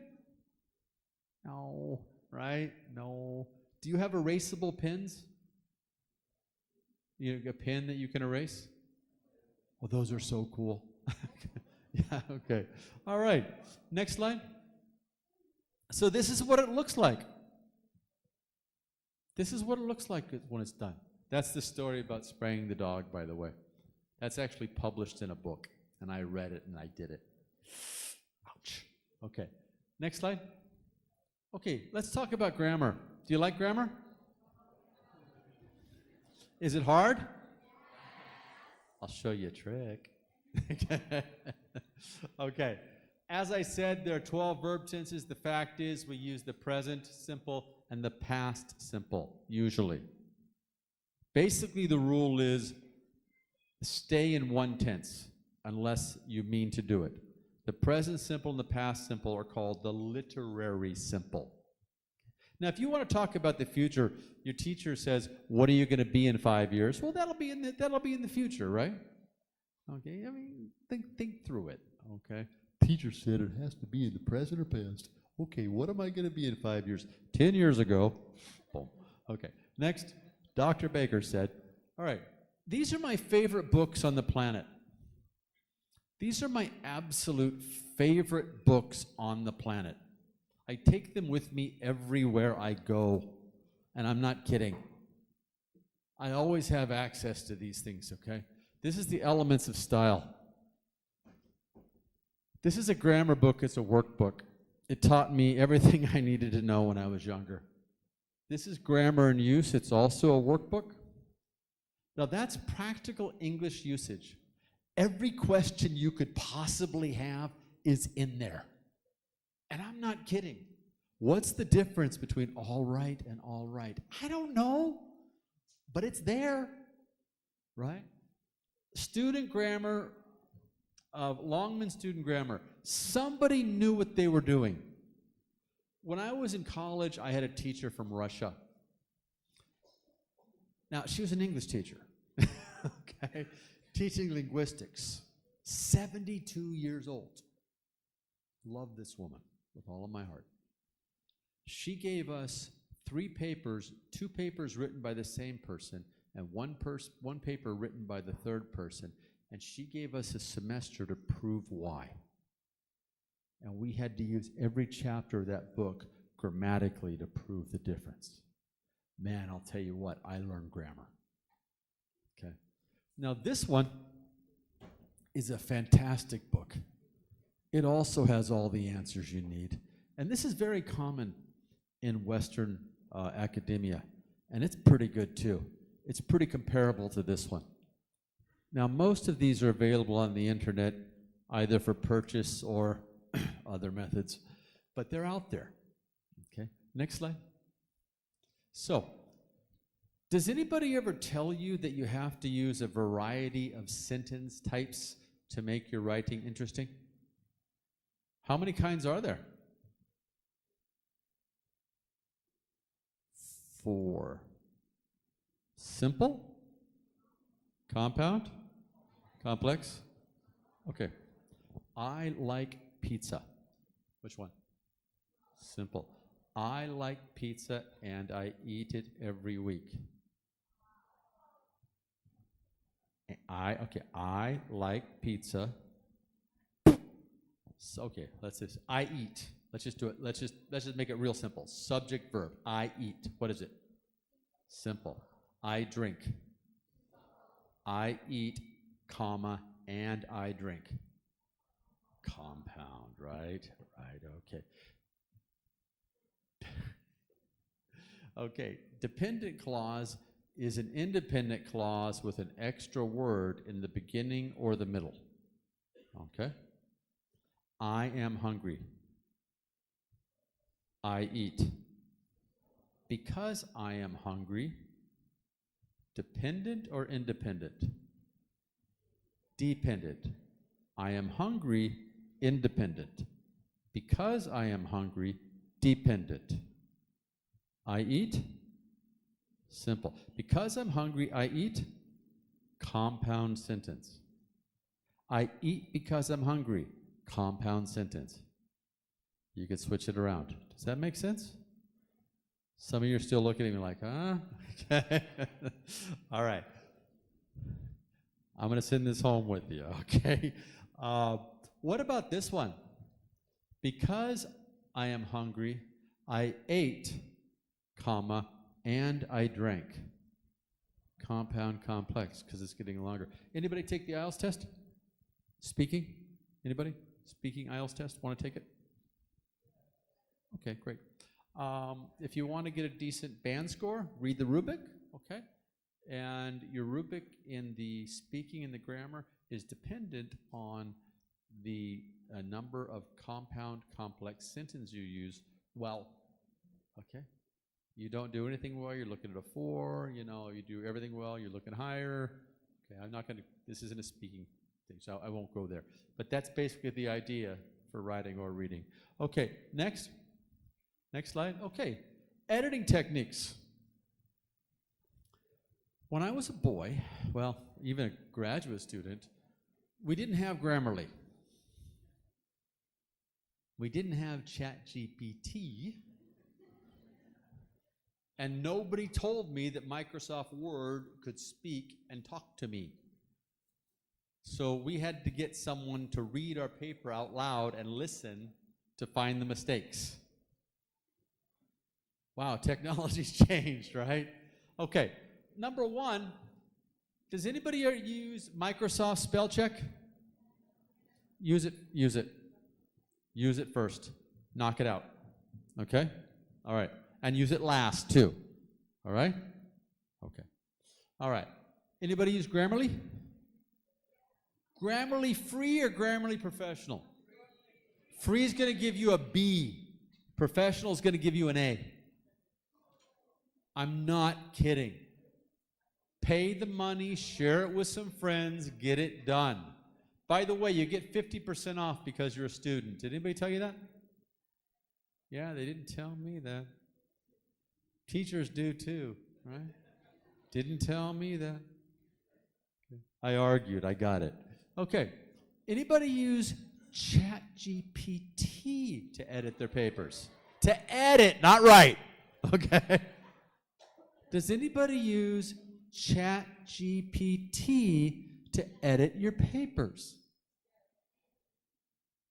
Now listen, if you ask ChatGPT to write your own paper, that's plagiarism. It's wrong.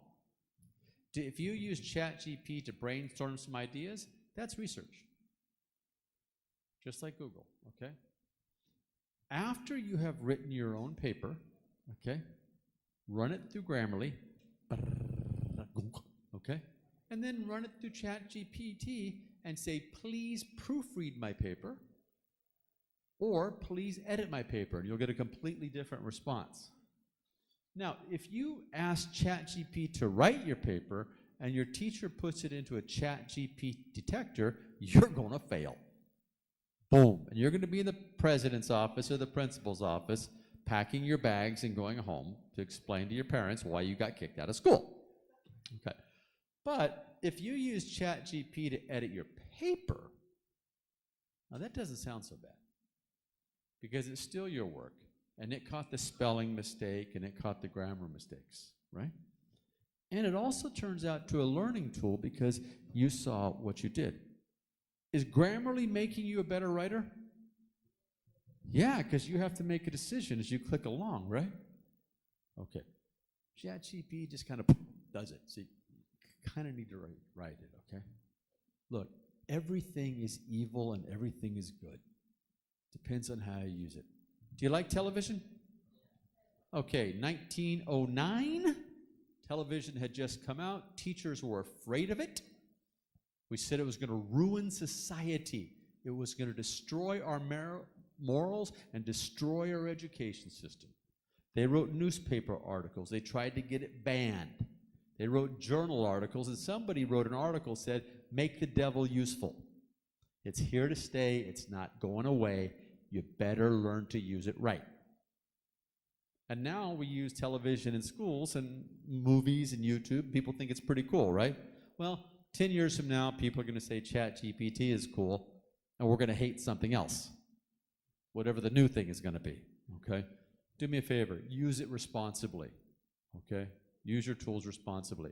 How about this one? Reading direction. Do you ever read your paragraph down?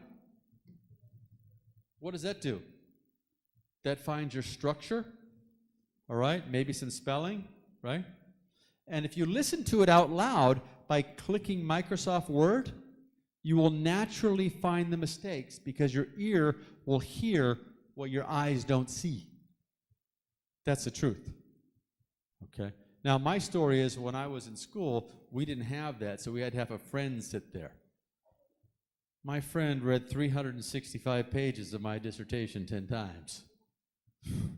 Good friend. I bought a lot of pizza. Okay.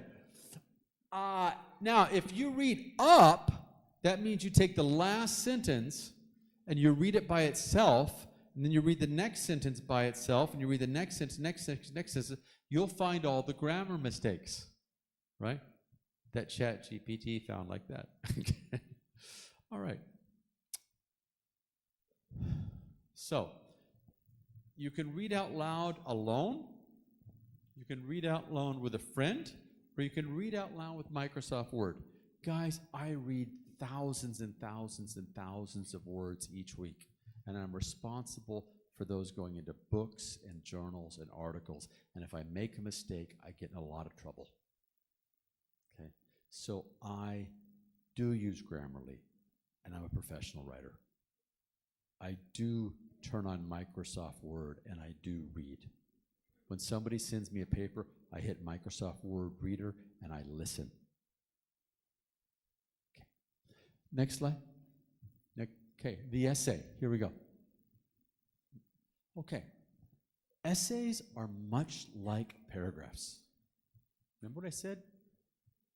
Puppy, dog, kitten, cat, duckling, dog, right? They have 4 feet, right? They got ears and tails. They don't change, right? The kitten doesn't suddenly become a dog. Okay, all right. So the titles must have, all essays must have titles. Paragraphs, not so much. Are they the same kind of titles? Uh-huh. Okay. Introductions. Now, that's different, right? Paragraphs have topic sentences. Titles have introductions. How many kinds of introductions are there? Anybody know? All right, man. Oh, man. I'm going home. He's got this. Okay, all right. Okay, 6. Yeah, there's 6. Okay. I mean, there's general to a point. There's question and answer. Okay, there's a lot of them. And we'll have another seminar sometime, and that's about a 1-hour lecture to go through. Okay. Body paragraphs. How many paragraphs are in an essay? Do you know? Did I write that too? Okay. How many paragraphs are in an essay? 3 to, oh man, that's up there too? Okay. There are 3 to 9 paragraphs in an essay. 1 introduction, 1 body paragraph, 1 conclusion is how many? 3. 1 introduction, 3 body paragraphs, 1 conclusion is 4. 1 introduction, 2 body paragraphs, 1 conclusion is? Okay, let's do it. Here we go. It's a process paragraph. It tells you that there are 5 steps to making a cake. Okay? It has an introduction, it has 5 steps, and no conclusion. How many paragraphs? 6. Okay. It is a cause and effect it's a cause paragraph. It has an introduction, it has 3 causes and 1 conclusion. How many paragraphs? 5. Okay. Now, contrast paragraphs are fun because they have all these different rules. Okay? They have A, B, B, B, or A, B, A, B, B, right? Chunking or point by point. Does anybody know about that? Okay. So you could add extra paragraphs for each A or each B, okay? Or you can put them together. That's a whole different lecture. But remember the words chunking and point by point. If you guys ask me to come on back in a month or 2 or do a webinar or something, I'll walk you through it, okay? Just send me an email, Dr. Baker, we'd like a webinar on contrast paragraphs, and I'll get online for an hour, and I'll make one, okay? All right. Conclusions. How many kinds of conclusions are there? Didn't change. Didn't change, okay? All right. Next slide. Oh, there it is, okay. How long are essays? 3 to 9. You see, when I was your age, nobody told me this stuff. I took writing class twice because I wanted to know. I read every writing book I could get my hands on. because I wanted to know. And nobody told me which books to read. I mean, it took me 10 years to read enough writing books to finally put it all together. Okay? Okay. So some paragraphs, some essays can be longer. Okay? A process could be longer. A comparison and paragraph could be longer. Comparison and contrast could be longer. Okay. Next slide. Can paragraphs be extended to essays? Let's see what it looks like. Not all of them. I mean, sometimes you write a paragraph and you're going, Okay. Okay. Next slide. Okay. You can start out by writing a paragraph and you can expand it to an essay. And sometimes that's a nice way to do it. Okay. Or sometimes you can speak the paragraph in your head one time and then expand it. Let's see. Okay, Peter Elbow was one of the greatest creative writers of all time in our field. Okay, he looked like Superman. I mean, seriously, the guy looked like Superman without all the pads. Okay, and he was a writer. Can you imagine that? Okay, the guy said that I don't know what I'm thinking until I write it down. And I'm exactly the same way. I can't think clearly until I put it down on paper and I've looked at it and I've had the chance to edit and move it around. Okay. Next slide. Can this be a formula? Now, writing professionals hate this. And I think that's what confused me as a child. They had this idea of what I should be writing. They had all these rules. They wouldn't tell us. It was their secret. We were just supposed to be good at it. Right? Have some fun, kid. We're going to grade you. Right? But they never told us what they were going to grade us on. They never gave us the rules. Is that fair? No. They were the same guys who said that computers would never be better editors than people. They were wrong. Okay. Next slide. Okay. The topic sentence of the paragraph becomes the thesis of the essay. Okay? Now, even if, whatever 6 kinds of essay introduction that you choose, still, the thesis is the thesis, and the thesis was the topic sentence. Does that make sense? Are you guys tired yet? Yeah. This is an awful lot, right? It is, it is, it is. I know it is. Okay? But the next time you talk about it, you can say, you know, I think Dr. Baker said something about that. And it's going to click, right? John said something about that. Okay. The examples become the topic sentences of the body paragraphs. The examples. Okay. How to wash a cat. No, you don't want to hear that one. Okay. Okay. That's a great one. How to bake a cake, right? Okay. Can anybody fry rice? Can we fry rice? Fried rice. Can you do it? Okay, all right. Let's do something on the same cultural page, okay? Step 1, prepare the vegetables, okay? Step 2, put the pan on the stove, okay? Okay, step 3, I don't know, throw the stuff in, okay? Stir the rice, okay? Step 4, feed people, okay? But that might be your paragraph, right? But if it was an essay, prepare the vegetables, right? Okay. Cut the onions, okay? Okay, dice the onions, slice the tomatoes, right? Crush the garlic, right? Okay. So there's steps. So you make new ones into new paragraphs. By the way, you have to read the story about how to wash the cat. It was written by the dog. Okay. I'm not kidding, it's hilarious. It's about putting the cat in the toilet, flushing several times, holding this lid down and hoping he doesn't jump out. When he's nice and clean, open and run. It was cute. It was cute. Okay. The conclusion of the paragraph becomes the conclusion of the essay, no matter which type of conclusion you choose. The main point's there. Okay. Next. Okay, there's a picture of it. That's a picture of it. Okay. That's it. That's how it works. I wish somebody had told me this 30 years ago. Yeah, I'm old, right? Me and Grandpa. Okay. Okay.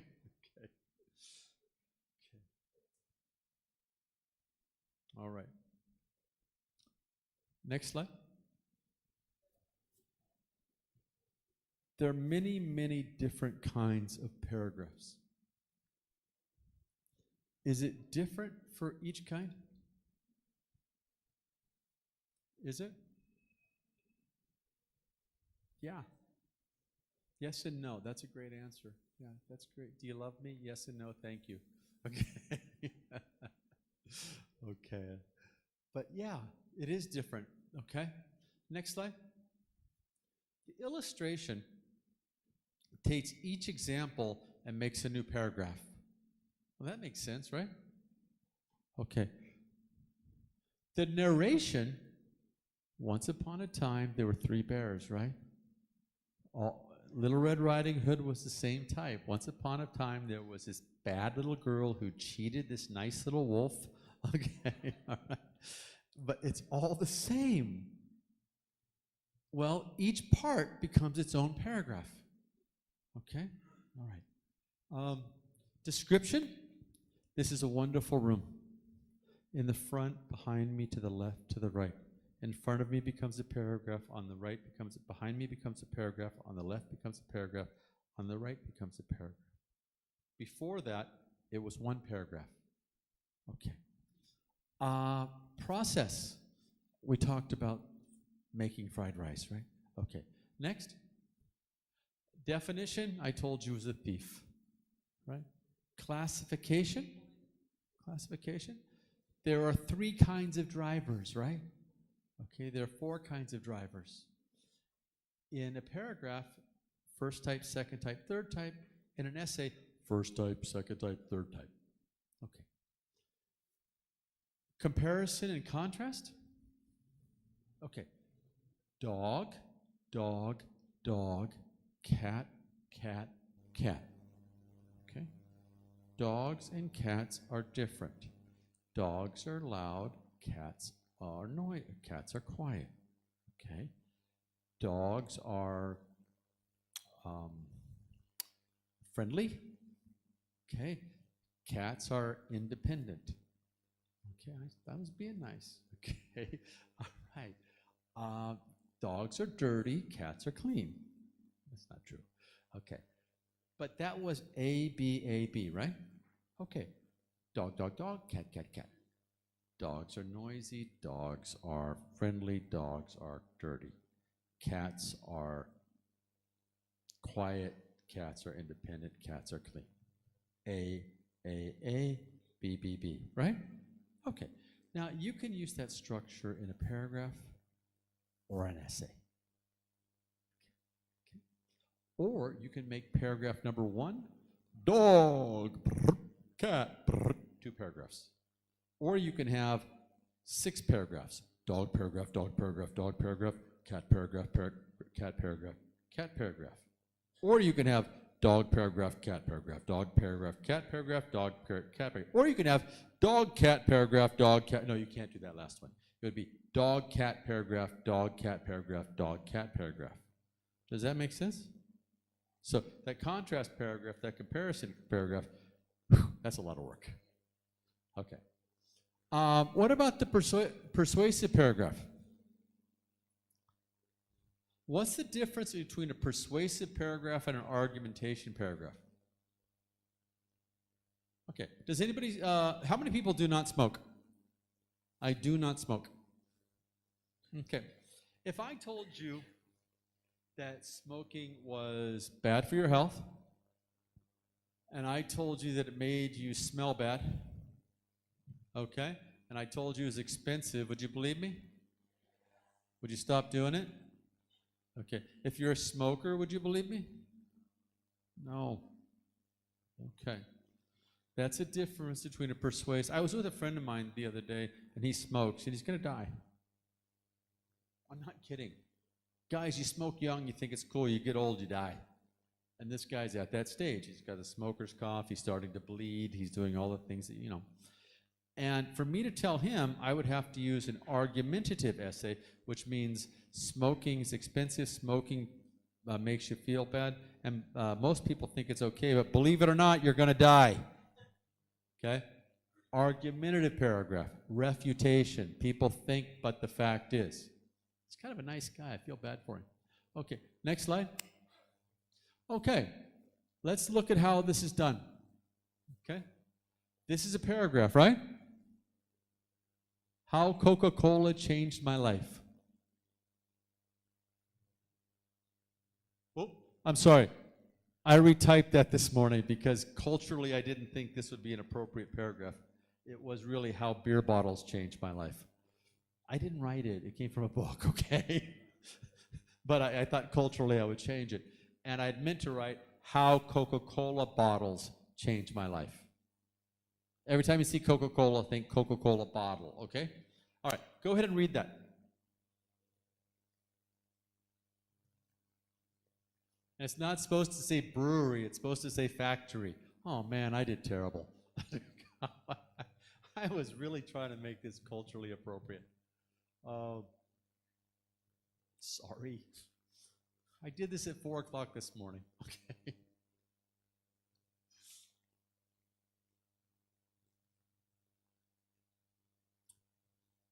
You understand the paragraph?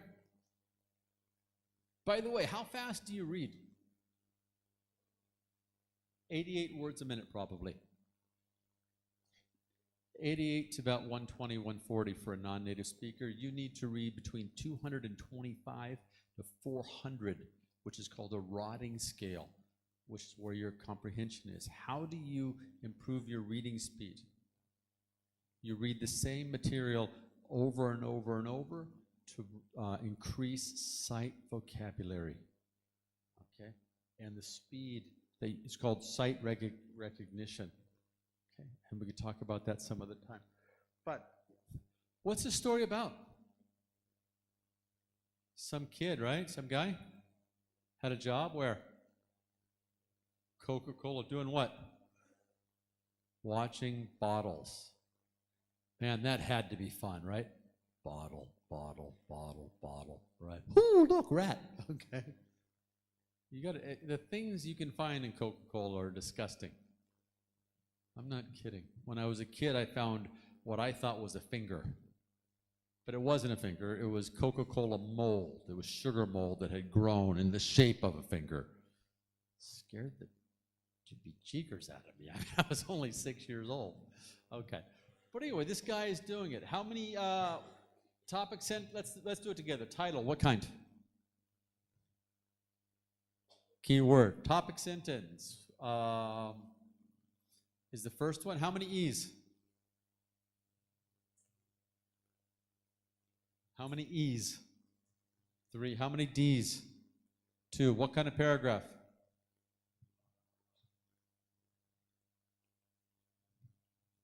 Narrative. What kind of order? Time, space, or importance? Time. That's why it kind of feels like a process, because they have the same one, right? Okay, next slide. Okay, look at this one. Same thing, right? Paragraph? Yeah? It's a paragraph. 5 to 12 sentences, right? Next slide. Boom. Essay. Essay. Okay. Title. What kind of title? Keyword, right? Okay. What are the key words in there? How to. Are those words repeated in the conclusion? Are there any special words? Not really. Change my life, feel, okay? Okay, great. If I probably should have done that today, I feel grateful that Coca-Cola bottles, because I probably should have repeated it, okay? Do you see any transitional expressions? After, right? Because it's a narrative, right? Okay, and then you have another development in the middle. Okay, next slide. Rubik's. Okay, that was too fast, but all right, we're there. Okay. Does anybody know what a Rubik is? A Rubik is this thing that your teacher uses to give you a grade. They have to play fair. Why do you think your teacher gives you a grade? They don't like me, right? They like me. He got a better grade because the teacher likes him. No, it's not like that. It might be like that, but it's not like that sometimes. But I'm just kidding. The reality is, all jokes aside, the reality is there's a Rubik, and the Rubik has numbers. And if you got the check, you get the grade. It's that simple, okay? So your teacher will sometimes give you the Rubik, or you can ask for it, or you can find one and write to that Rubik, because everybody's basically kind of using the same one, all right? Now, sometimes books give you one. This was given by a book called Evergreen of Houghton Mifflin. Houghton Mifflin is a publisher that I used to work for. I used to be a copy editor for Houghton Mifflin. No, I was a copy editor from McGraw-Hill. I used to be a presenter for Houghton Mifflin. Sorry, I'm old. It'll happen to you too. Okay, next. Be nice to grandfathers. They're good people. Okay. Sometimes your teacher will create his or her own Rubik. Okay, and I do that because I like that I can put 25 questions on there, or 20, and give each one 5 points. And then I give it to my students before they start writing, and they know the rules. And then I give it to their friend, they can check with their friend, and then when they give it to me, they have to fill it out before they give it to me, so they know their grade before they give it to me. So if they want a 60, they have chosen the 60 by doing that work. If they want a 90, they did it. And you know what? We almost always agree on the grade. And the school gets so angry at me because all my students get such high grades. But they can all write really well. And that's the point. Okay. Next slide. This is a holistic Rubik. It's usually for something like the TOEFL. Okay. And each one, I know it's hard to read, and that's okay. That's not the point. If you needed to read it, I would have made it clearer. This is about making a point. Okay.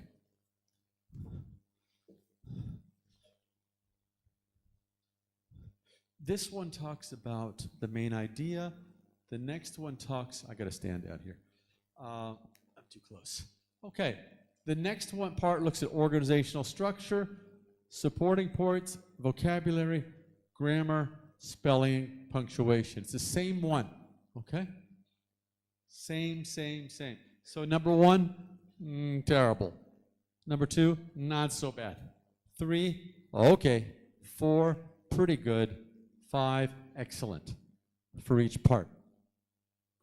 Now those are great when I have to grade 500 exams and I don't have to give feedback to the students. It's not any good when I have to give feedback. But for you, it's fine, because you can still check your work, or you can read essays. We're coming to the most important part of this in a minute.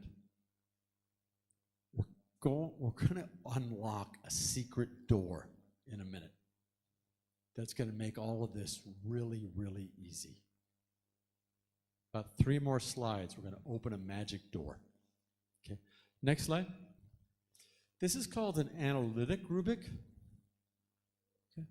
And here you have mechanic, language, vocabulary, organization. broken up by points. Ask your teacher what kind of rubric they're using. Okay? All right, so you can see it.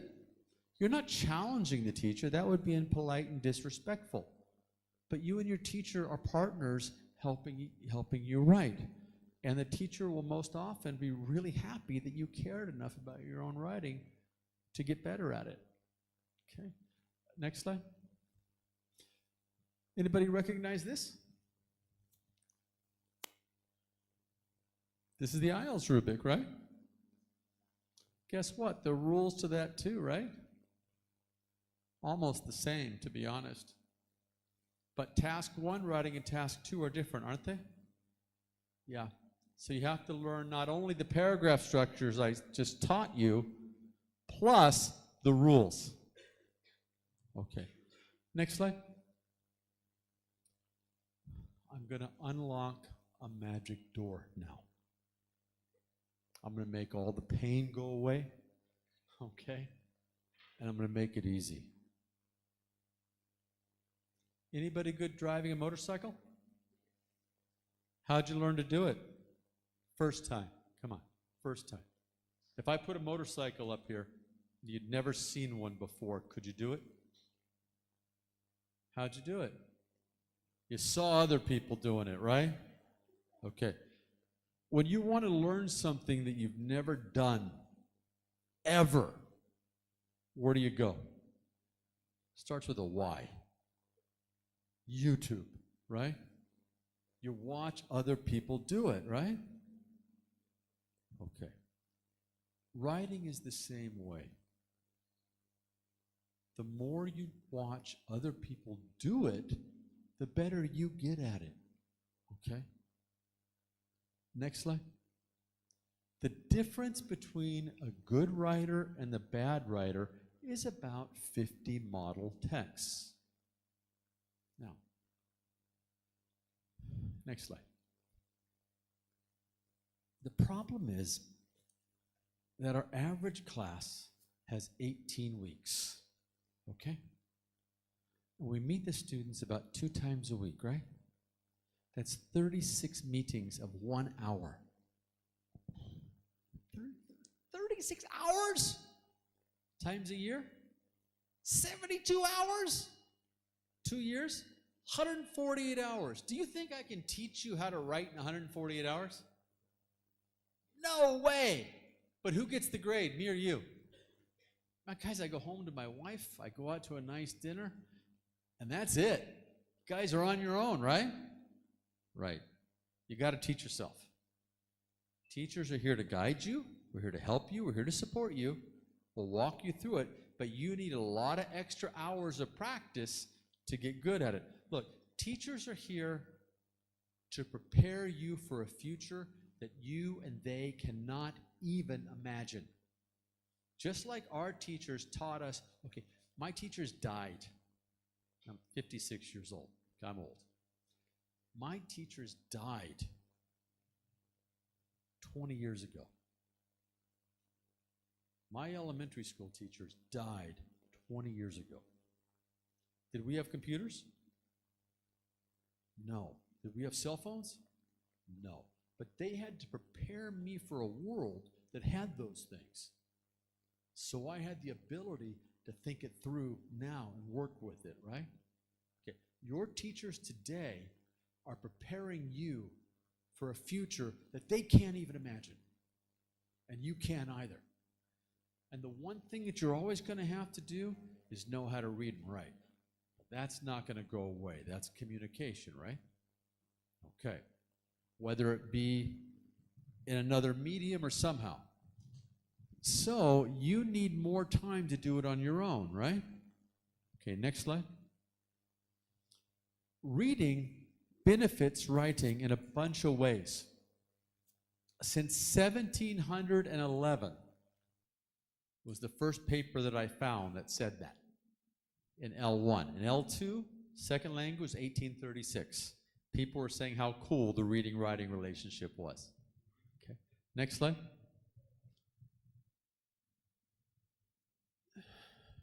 People who read more write better.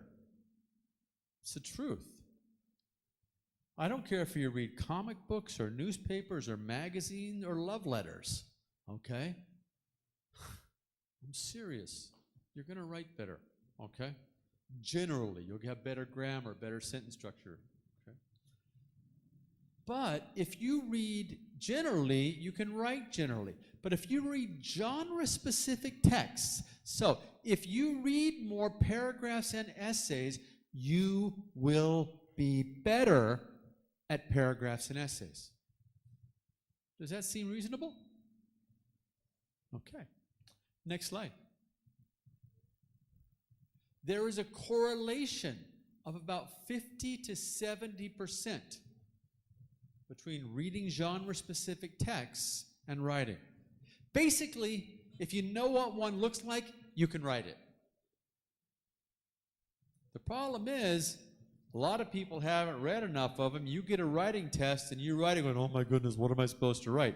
Well, if you had read, you would know, right? Okay. The other problem is you're writing in a second language.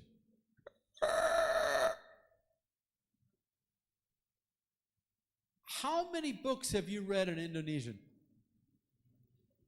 Can't remember, right? Newspapers? Internet pages? Menus? Love letters? Okay, don't tell. Okay. Okay. But the reality is, you've read a lot, right? How many books have you read in English?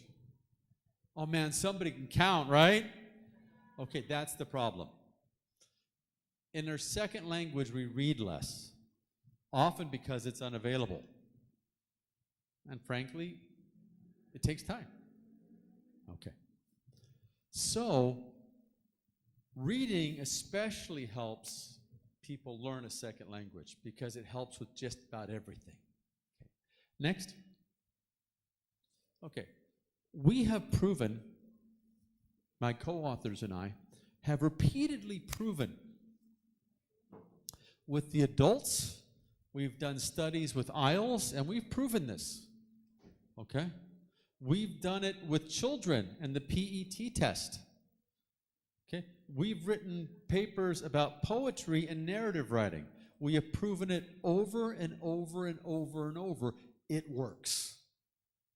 Okay. Next slide. So basically, the reading-writing relationship is cool. The more you read, the better you'll write. Next slide. It'll help you with your vocabulary, idiom, grammar, spelling, reading speeds, confidence, and a general liking for reading. Next slide. So the more you read, the better you'll read, right? And the better you'll write. Next slide. It has a role with genre-specific writing, a 50 to 70% correlation. Okay. But to learn to write for newspapers, you must read newspapers. To learn to write poetry, use ChatGPT. No, okay. Whenever I write poetry for my wife, I hit ChatGPT. She knows. Okay. No, to write poetry, you need to read poetry. To write essays, you need to read essays. Right. Okay. Next slide. Where do you get these things? I don't know. And I mean that. They're hard to find. They are hard to find. Next slide. How about Google? No. Google is like an unorganized supermarket. Everything is everywhere. You're never going to find 10 good process essays, 10 good contrast essays. You're not going to find them. Okay, you're going to find a bunch of hoo-ha on there. Terrible stuff. Okay, it looks like a supermarket exploded all over the place. Cans everywhere. Okay, next slide. How about textbooks? Yeah, sometimes. But maybe just one or two of each kind. So what you do is you take one or two here, one or two there, and you kind of make your own library. Okay? Or, if you want to do IELTS, they actually have books. They're called anthologies. Anthology means a whole bunch of paragraphs or essays together. They also have for TOEFL. and the PET and every other kind, okay? Or, next slide, you can use anthologies. Now, these have been written for, wow, a long time, since the 1800s. There's about 200 of them in print right now. But there's a problem. They're really written artistically sometimes. And they're not written at your reading level. Maybe your reading level here, but the essay is there, okay? So it's hard. By the way, if you're reading a paragraph or an essay and there's 100 words and you don't know 5, stop. It's too hard. That's less than 95%. That's less than your independent reading level. Then it's becoming a vocabulary exercise, not a reading exercise. So if you want to learn writing, always find something that's a little easier on the vocabulary level, okay? And if it's more than 10%, your teacher can at least help you, a 90, 10 words. More than that, it's too hard, okay? All right, so these are really great. They're online, a lot of them, for purchase or other methods, but they're out there. Okay. Next slide.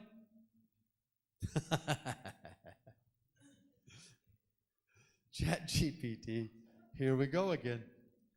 ChatGPT, if you put a writing prompt into ChatGPT, you know what? It often does a pretty good job. Now, you're still responsible for deciding if it's a great job, but it's a good start a lot of the time, okay? Use ChatGPT responsibly. Do not use it to write. Your teacher's going to know, okay? Okay. But if you use it to edit your own work, like Grammarly, you're using it as a tool. And that's a whole lot different. It's your ideas, it's your structure. It's going to fix the spelling. It's going to fix, the verb agreement, things like that. And you're going to learn from that experience. And your teacher's going to know that too. Okay. And if you want to protect yourself, take screenshots of you editing it. In case anyone ever says, hey, you use ChatGPT, say, yeah, I did. This was my original work. This is what I edited. This is what came back. Does that sound good? And also, ChatGPT keeps a history that you can go back and use. Okay, all right. Okay, next slide. I suggest that you as students, and some of you are going to be teachers later, and if somebody's teaching here, I suggest that you create your own anthologies. That's your own collection of paragraphs and essays. I have a collection that I use that's about 150 essays and paragraphs that I give to my students that I collected myself. Okay. You can get them from textbooks, you can get them from your students' work, you can get them from ChatGPT, you can get them from lots of places. Okay. All right. Next slide. Next slide. Next slide. Earth to you. Next slide. Okay. Next slide.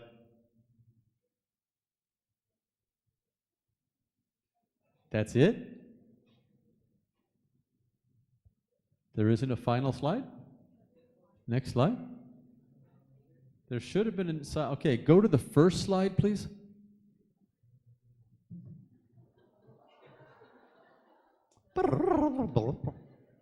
There we go. All right. I had meant to put the last slide on the end. Ladies and gentlemen, we did a lot today. And I wish you the very best. This is my WhatsApp number. Okay? If you say hi, I probably won't say hi this week. Probably not until December 1st. I just left Pakistan last night, or I spent a week doing a conference, and I'm here for 4 days, and then I'm in Jakarta for 4 days, and then I'm home with my family for 4 days, and then I'm in Thailand for 5 days, and then I get to come home, and then I'm asleep. Okay? And after that, I'll reply to everyone and I'll say hello. Okay? I want to thank you for being really great audience. I want to thank you for being here today. I know that your day is important to you. And thank you for sharing it with me. Ladies and gentlemen, thank you.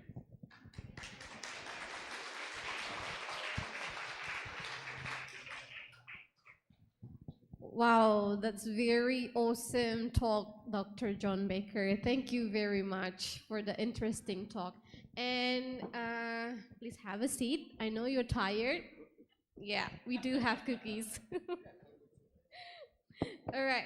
So everybody, I believe that you have noticed like so many important, key points from his talk. And then, I have some, kind of quotes that I get from you that, let me just see my notes. I forgot questions too, sorry. I left time for them. We just forgot to say. We still have time for questions. I do really like something that you talk about, like I have no idea what I'm thinking until I write it down. Yeah, that's very true. Because when I was in New Zealand, the academic writing is very important because, your supervisor, they won't catch your talk, but they will just like read your essay, for example. And then that's why if you are still curious about that topic, you may ask Dr. John about that. So we will open maybe 3 questions, probably. That's okay. Yeah. So yeah, if you may raise your hand, maybe you can, like introduce yourself a little bit and then say your questions. All right. So which one? All right, that guy. Maybe we'll just. Okay, thank you so much. Okay, hello, sir, and hello, everyone. My name is Alfian Mahendra. I am a student of social welfare from Faculty of Social and Politics Science. And of course, thank you so much for the advice and also for the wonderful things that you shared today. But of course, I have a questions. If I'm not mistaken, in the last slide, there is a quote, reading affects people's ability. So which is reading is really, really important for the peoples. And now I want to make an essay in second language, let's say English. So if I want to make my essay perfect, I have to read a lot of books or essay in English too. But the problem is, because English is not my first language, it's really, really hard to understand the essay that I read. And sometimes it makes misunderstandings. So when I make my essay, because I got a reference in English, so it just make my essay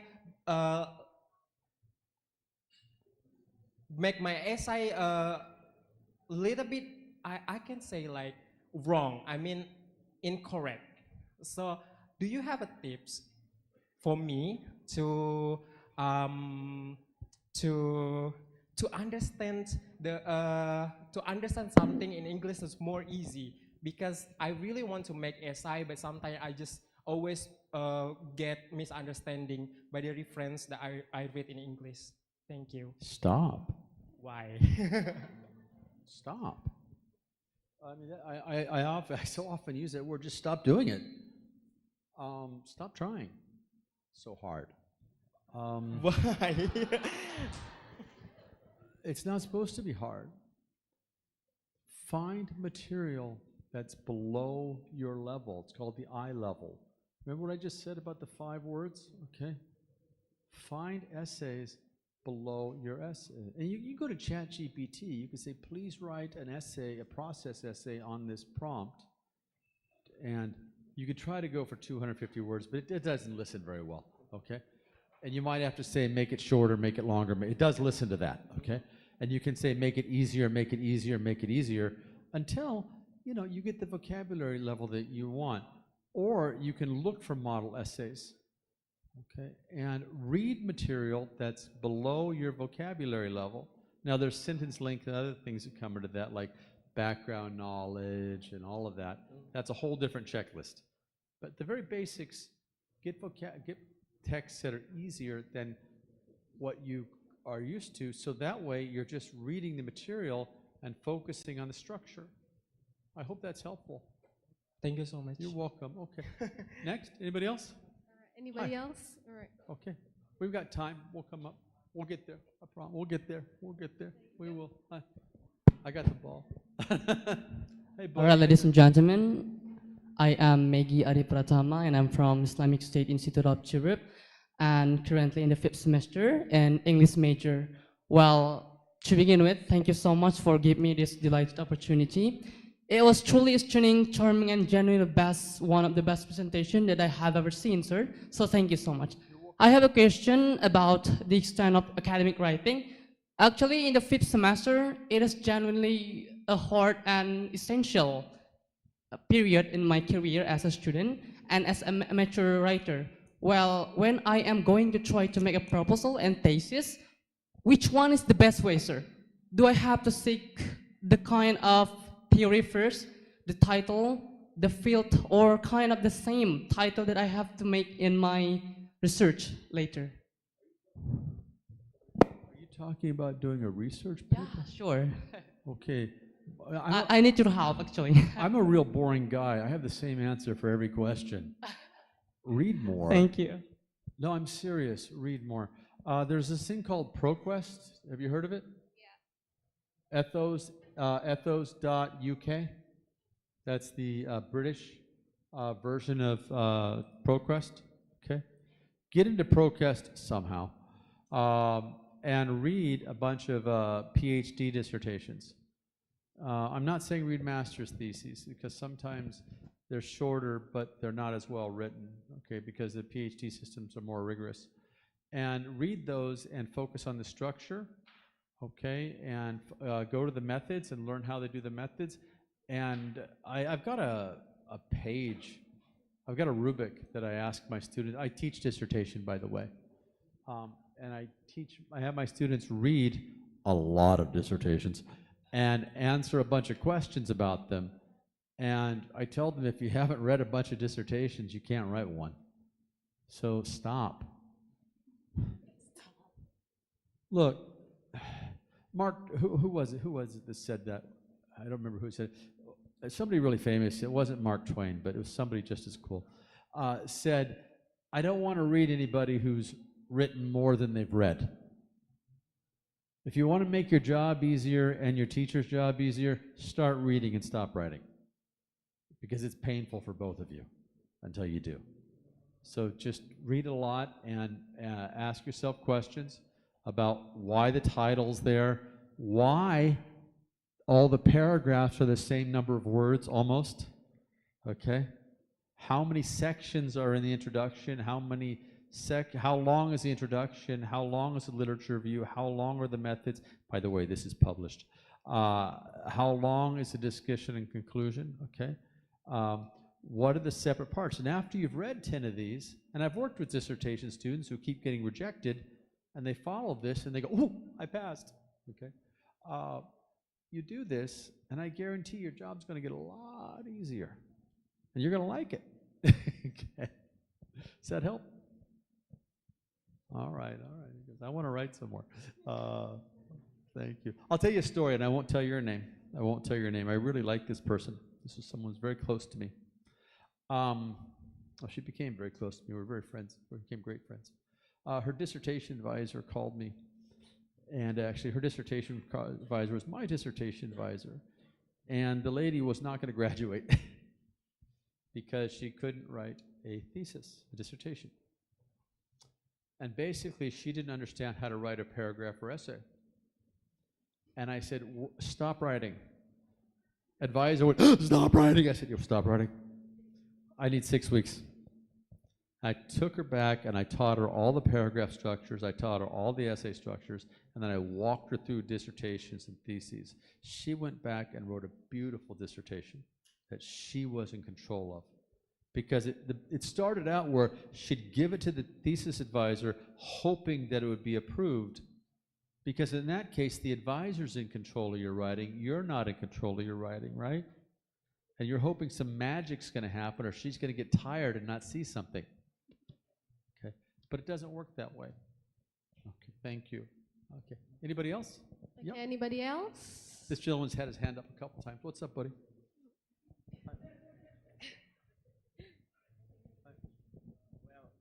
Good morning, everyone.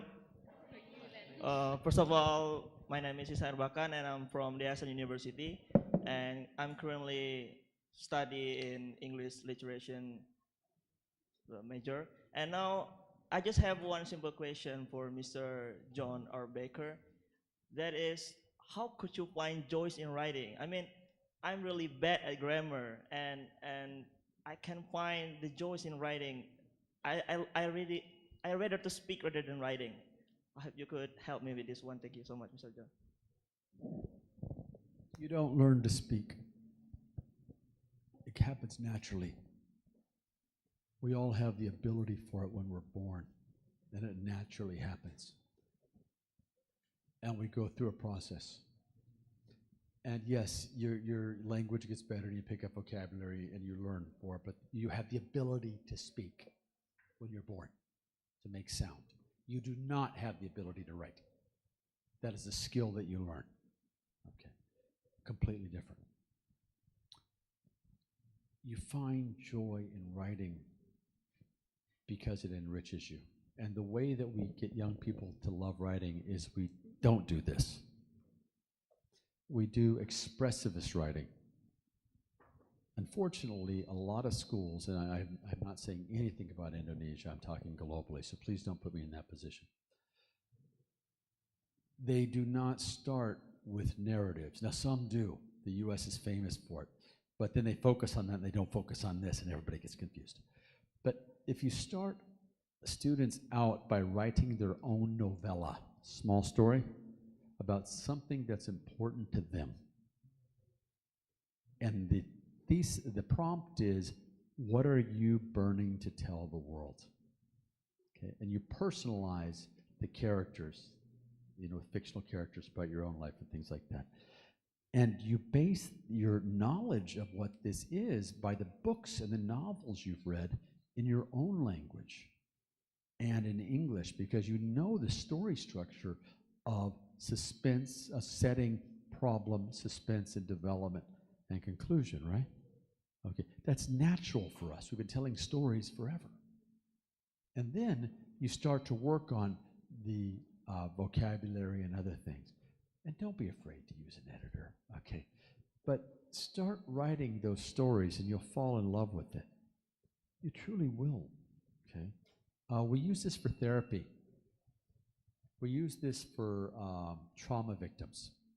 And you can define trauma all over the place, okay? Children's trauma, childhood trauma, physical trauma, emotional trauma. And they write this out. Okay? We use this with criminals in the United States as treatment. And it's part of the early release program. Okay? And you can find yourself in that writing. Okay? Personalize it. Okay, thank you. Next. Okay, else? anyone else? In the back? At the back, yeah. Hi. Back. We'll get there. We'll get to everybody. Yeah. Okay. All right. We'll get there too. We'll get there too next. No, it's okay. Next. We'll get there. Okay. Hello everyone. Good morning. Good morning. So my name Oji Bernardo. I'm from University of Hazerin, English Education. Okay. Such a pleasure belongs here and listening your material, sir. Thank you. I got a question. I still wondering best what I listened your material. So my question is, there a chance if we make a simple paragraph into a good essay? That's it. My simple question. I'm sorry, I'm not sure I understood the question. Could you repeat it, please? I still wondering best what I listening your material. So my question is, there is a chance if we make a simple paragraph into a good essay. That's it. My simple question.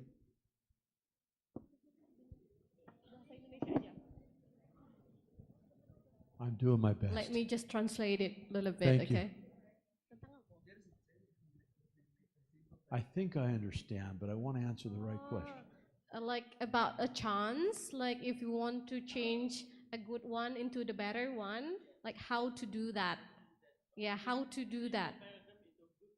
Yeah, Okay. how to change a good paragraph into the better one, like how Okay. to improve it. Okay, well, that's what I thought. That's what I thought you asked. Yeah. I wanted to be sure. So the methods that we showed you a moment ago for the introduction, I'm sorry, for the illustration paragraph goes the illustration essay.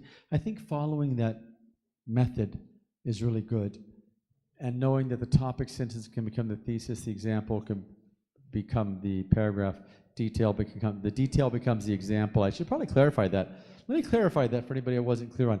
The topic sentence of the paragraph becomes the thesis, okay? The example becomes the topic sentence. The detail can become the example, and then you can add more details, then your conclusion. And then do it specific for each type of paragraph, because there's slight differences. That's about the best answer I can give on that. I hope it's helpful. Yeah, thank you so Okay, much. thank you. We have a young lady in the back. Yeah. Hi. What's up? Good morning, sir. Good morning. So, Salamat padu. Got it. Okay. Okay. So, my name is Safira Zahwa Ananta. I'm one of the committee actually, but I just want to ask you this question. That's good. It's pretty hard for me to write down things instead of just saying it.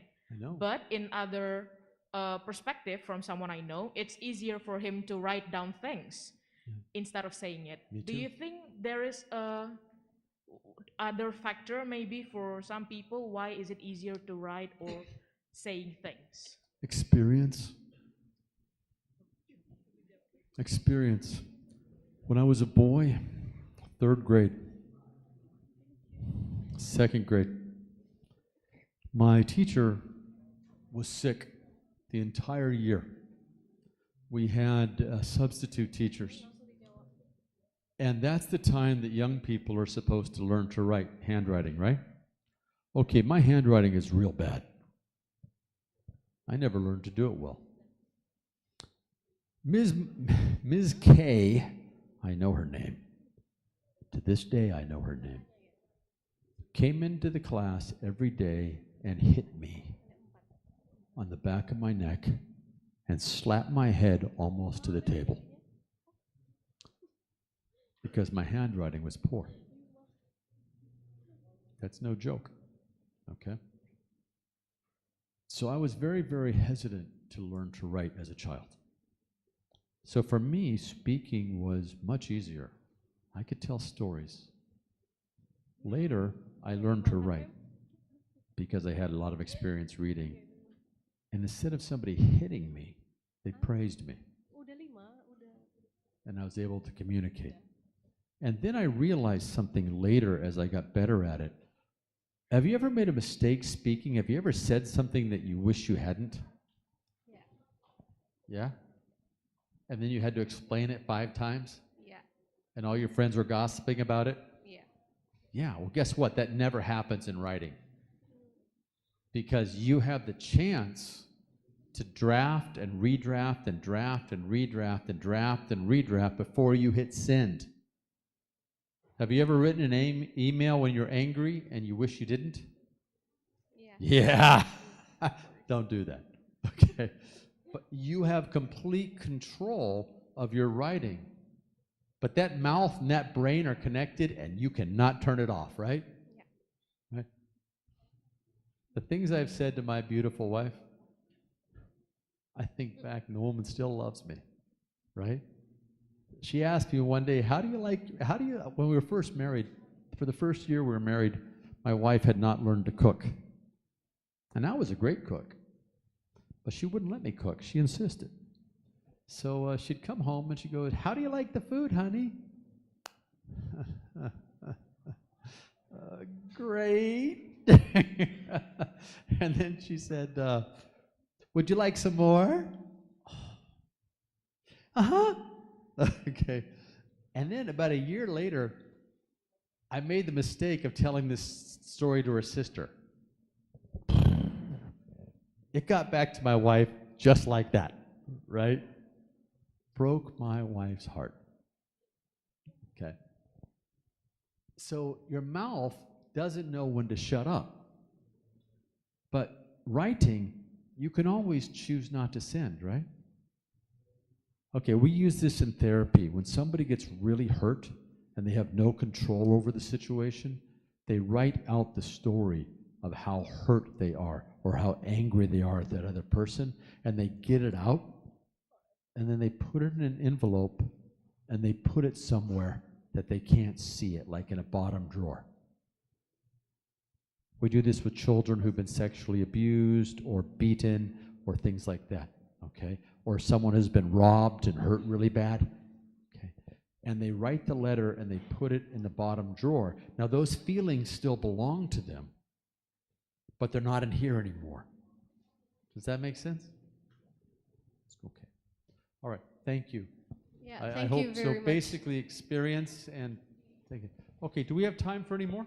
Nah, unfortunately, we're very limited of time. Okay. So, yeah, but that's okay. All right, so everyone, for students who have already asked questions to Dr. John, please come forward. Like 5 students, please come forward because we have something for you.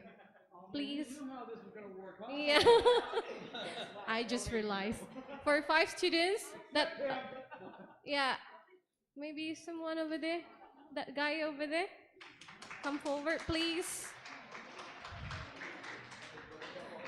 Yeah, and please for Ma'am Wisma and also Dr. John to give the souvenir to the students, please.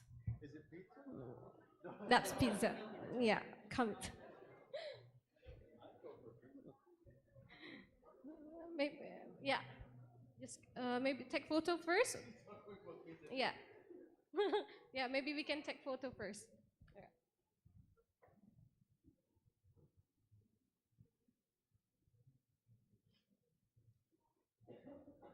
Okay. All right. Thank you so much. And then please. Okay. Thank you. John, can you please give it to the students? I'll start here. Yes. Yes. Take photo. Okay, thank you. Thank you.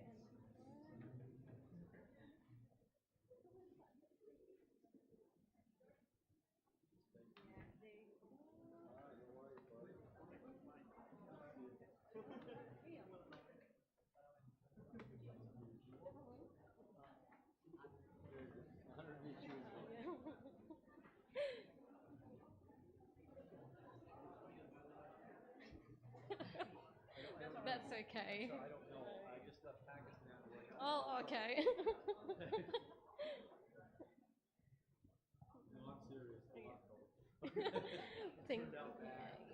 Thank, yeah, thank you very much, everybody. You can sit down. Yeah, thank you, ma'am.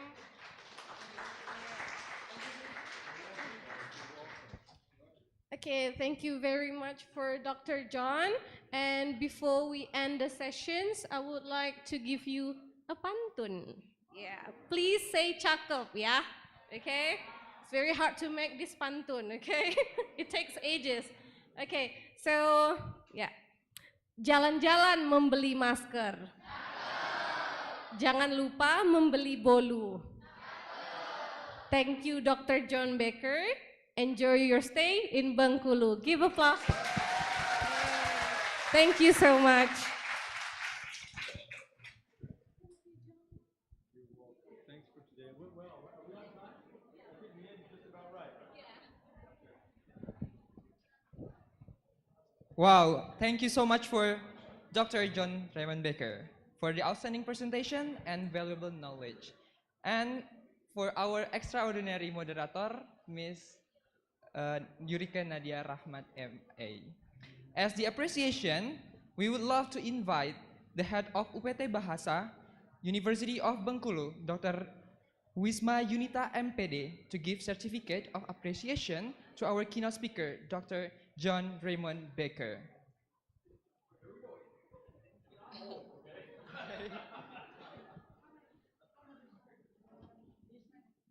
For the certificate? All right. Okay, all right.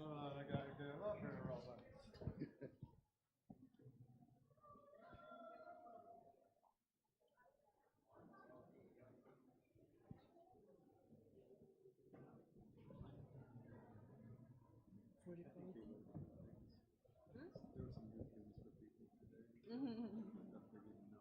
I've learned a lot because currently I'm on my final year of college, right? So I feel like, oh, there's a new thing that I can learn for my final paper. Gotta start over. Yeah, and I can wait for the next round for the lecturers, right? It's more for like scientific paper, right? I'll give you a moment. Wait a second.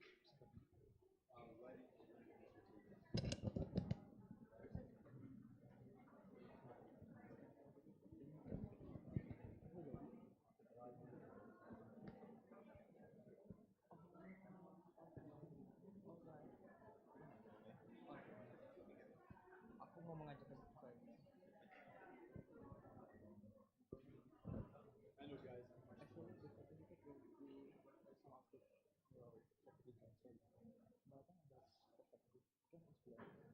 Oh.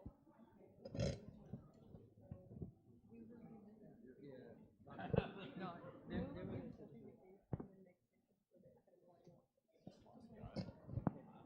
See you tomorrow. Okay. Thank you so much. You can go.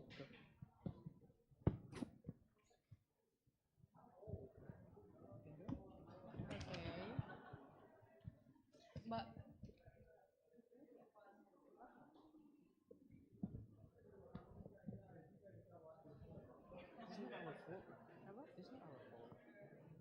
Karena tadi kita kan nanya kan berkali-kali kayak edukasi, tapi itu marah karena kita langsung nyebutin gitu loh. Beda apa? Glass for that. Can you call them for the administration? Oh my God. Mbak Fitri?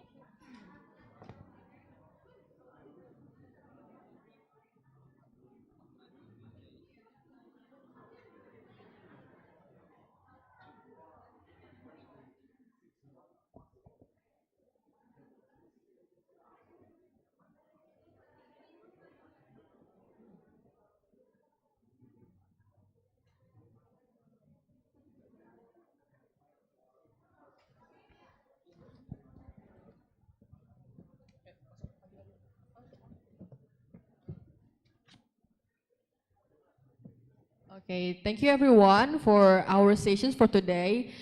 I really hope that everybody pay attention for what Mr. John Baker have said and have shared to us, and I hope you guys learn a lot from him.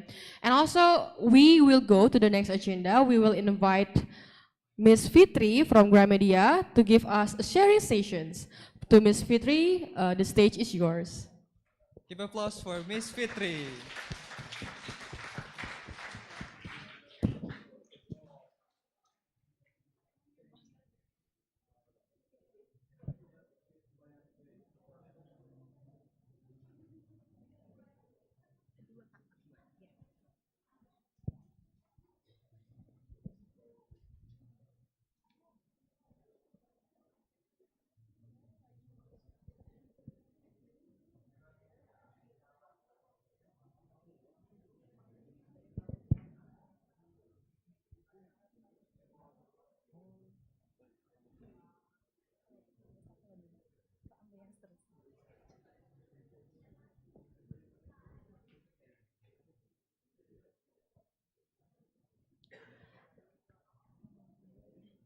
Assalamualaikum warahmatullahi wabarakatuh.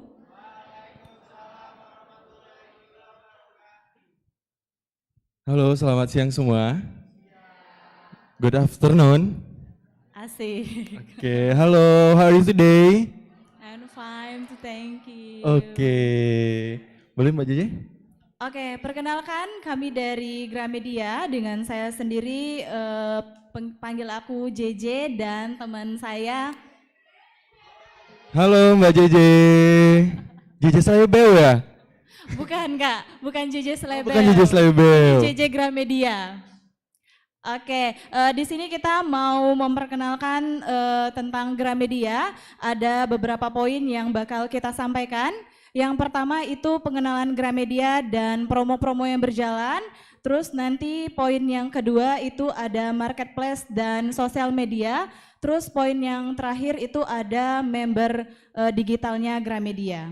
Yang pertama itu poin pertama pengenalan Gramedia dan promo-promo yang berjalan di Gramedia.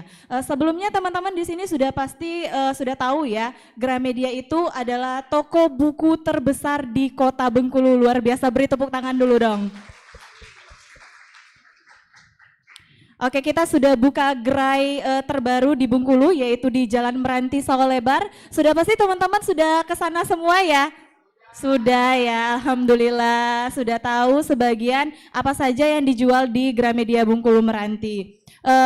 Bisa teman-teman lihat di Gramedia Bengkulu Meranti itu menjual berbagai kebutuhan teman-teman loh, mulai dari buku sekolah, alat tulis ya Kak Taufik ya. Bener banget, jadi banyak sekali selain buku.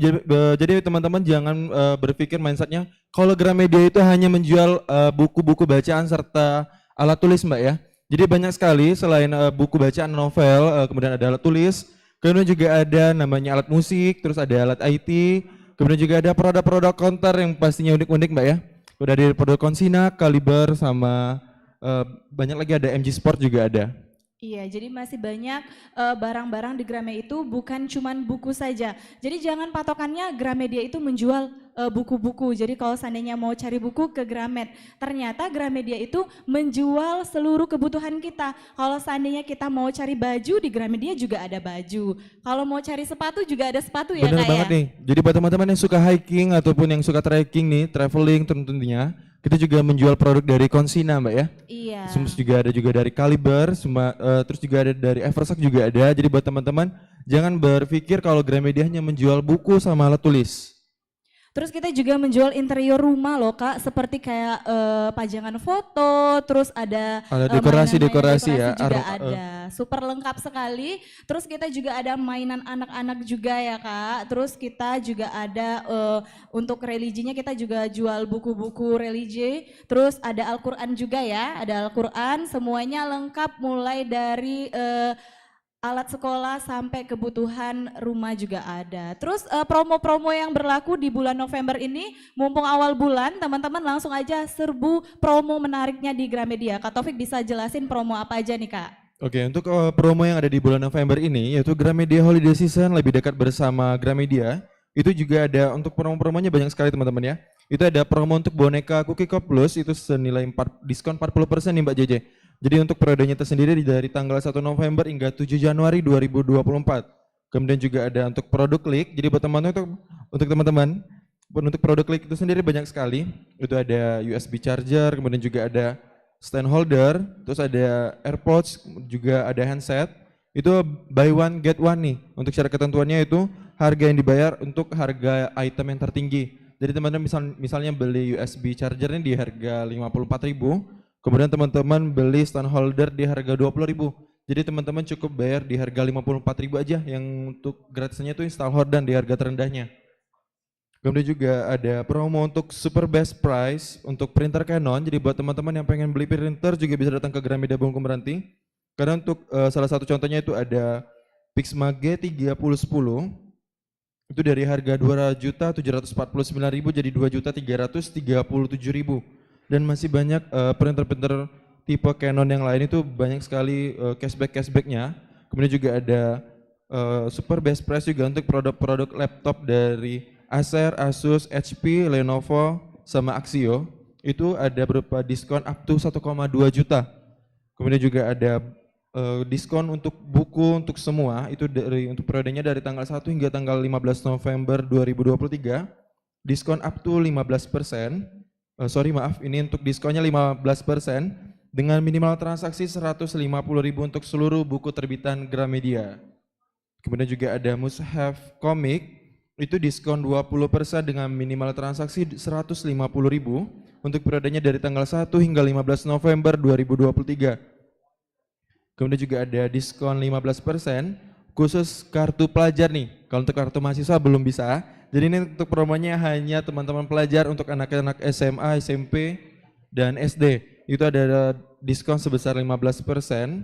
Untuk buku-buku terbitan Gramedia Pustaka Utama untuk periodenya sama. dari tanggal 1 hingga 15 November 2023. Dan juga buat teman-teman nih, khususnya buat Fakultas Kedokteran, kita juga menjual buku Sobota edisi ke-24 itu di harga 2.763.200. Kemudian juga ada diskon vitamin Yofit itu diskon 30% khusus pengguna My Value. Nanti untuk pengguna My Value itu member digital yang akan disampaikan oleh Mbak JJ nanti ya. Kemudian juga kita lagi ada open PO untuk majalah High Recall Metallica itu di harga 100.000 untuk periodenya dari tanggal 3 November hingga 12 November 2023 nih. Jadi untuk promo awal bulan ini sebenarnya masih banyak, mungkin nggak bisa aku jelasin satu persatu. Teman-teman bisa datang langsung ke store kita di Jalan Meranti Mbak ya, ke store-nya Gramedia Bengkulu Meranti, karena masih banyak sekali promo-promo yang nggak bisa aku sebutkan. Karena untuk promo sendiri dari Counter Konsina juga ada, dari Kaliber juga ada pastinya. Dan tentunya banyak yang nggak bisa aku sebutkan. Iya, banyak sekali ya Kak Taufik ya. Jadi buat teman-teman kita informasiin lagi, itu tadi salah satu promo-promo yang berjalan di bulan November ini, mulai dari buku, terus ada permen juga dan sebagainya, itu semuanya hampir promo ya Kak ya. Nah untuk teman-teman yang mau cari tahu tentang promo, kita masuk ke poin kedua yaitu marketplace dan sosial media nih. Balik-balik lagi ke promo, nah kita itu selalu update promo-promo di sosial media maupun marketplace ya Kak Taufik Benar banget. ya. Jadi untuk promo-promo sendiri teman-teman cukup pantau terus Instagram kita Mbak ya. Jadi jangan lupa follow Instagramnya Gramedia Bengkulu Meranti karena itu bakal menginformasikan seputar promo-promo yang ada di Gramedia Bengkulu Meranti tentunya. Iya. Oke, sebelum itu kita masuk ke poin kedua. Aku mau tanya dulu dong teman-teman semua yang di sini, sudah pada follow Instagramnya Gramedia belum? Oh sudah. Kalau seandainya kita kasih hadiah yang udah follow, semuanya sudah follow, semuanya udah kasih dong. Gimana nih Mbak Evri? Atau yang baru follow sekarang aja kita kasih hadiah? Pada mau hadiah nggak? Oke, boleh kita pantau notif pertama yang follow Instagram Nanti bakal dicek sama Mbak Evri nih. Untuk orang pertama yang follow Instagram itu bakal dapat hadiah spesial dari Gramedia nih. Yang follow hari ini ya Kak ya, notifnya bakal masuk di handphonenya Kak Taufik juga. Boleh dicek dulu notifnya, sudah ada yang follow? Kembali kami informasikan nama Instagram Gramedia-nya di @gramedia_bengkulu. Teman-teman bisa lihat aktivitas kita, promo-promo yang berjalan juga banyak sekali di Instagramnya guys. Langsung aja, sudah ada Kak? Ini atas nama Alfian_MHR nih. Beri tepuk tangan dulu dong. Mbak Evri berapa orang untuk door prize-nya?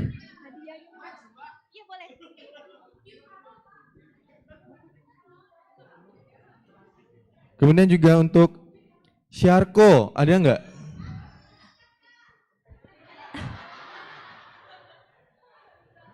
Benar namanya? Ada yang nama atas nama mana? Syarko atau yang lain? Salsabila itu. Susah udah juga. Bentar ya Kak ya. Boleh Kak hadiahnya Mbak. Ini satu lagi atas nama Salsabila Nanda 597. Ada yang nama Salsabila? Boleh maju ke depan Mbak, sebelah sini.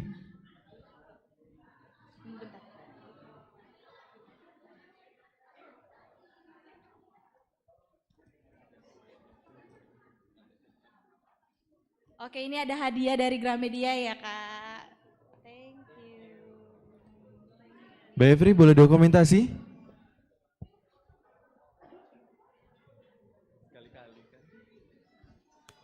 Boleh kita foto?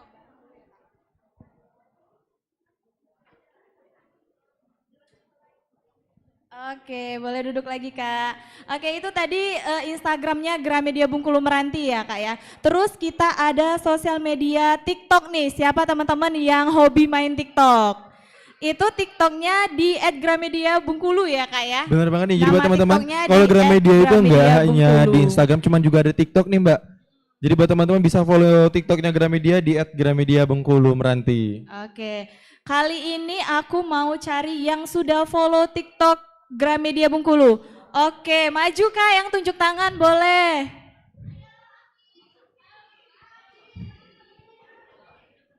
Dua orang, satu lagi, nggak ada yang follow TikToknya? Boleh Mbak yang Kak? pakai kacamata tuh di paling belakang tuh tadi udah nunjuk. Yang paling cepat, maju Kak. Boleh kita cek dulu TikToknya.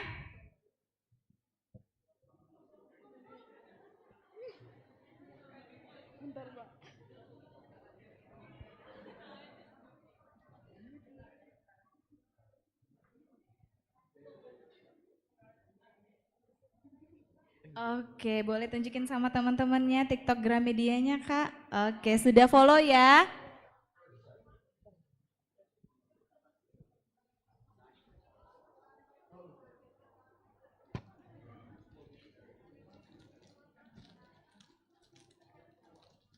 Udah ya Kak ya? Oke. Ini boleh kita foto bareng dulu, TikToknya boleh dilihatin Kak.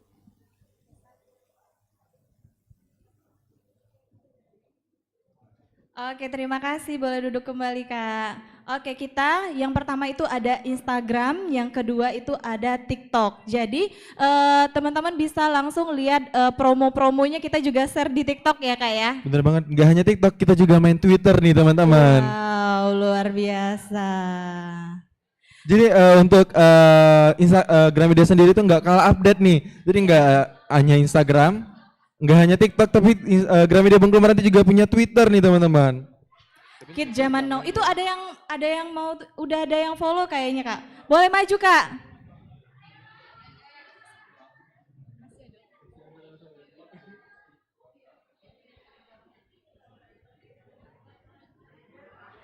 Satu orang lagi sudah ada, oh itu dari belakang, maju Kak. Gercep ya kakak-kakaknya ya. Baru disebutin akun Baru sosial media aja disebutin. udah langsung pada follow. Langsung udah pada follow. Boleh saya cek dulu Kak? Sip, boleh satu lagi? Oh iya mantep. Langsung kasih Kak Taufik. Thank you. Foto dulu ya Kak.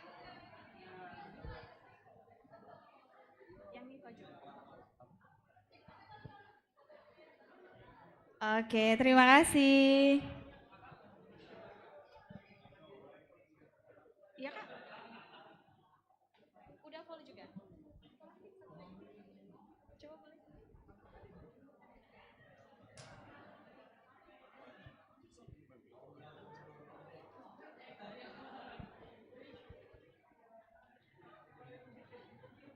Oke, makasih Kak.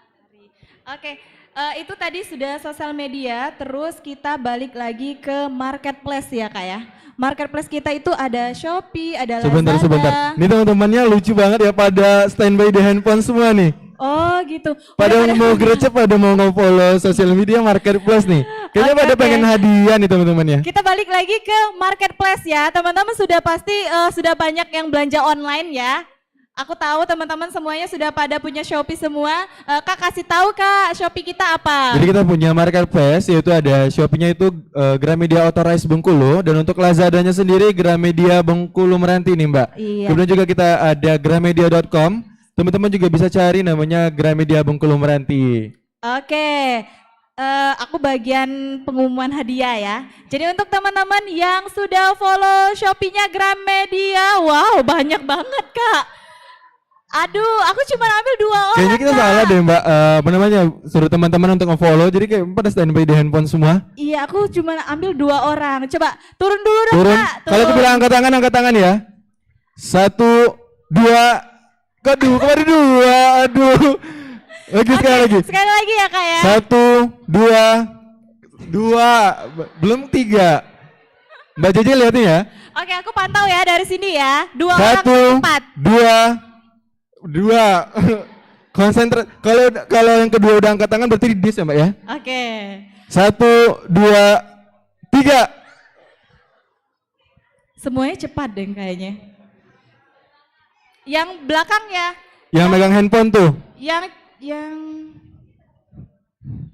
Dibilang yang megang handphone pada megang handphone semua nih Mbak Jeje.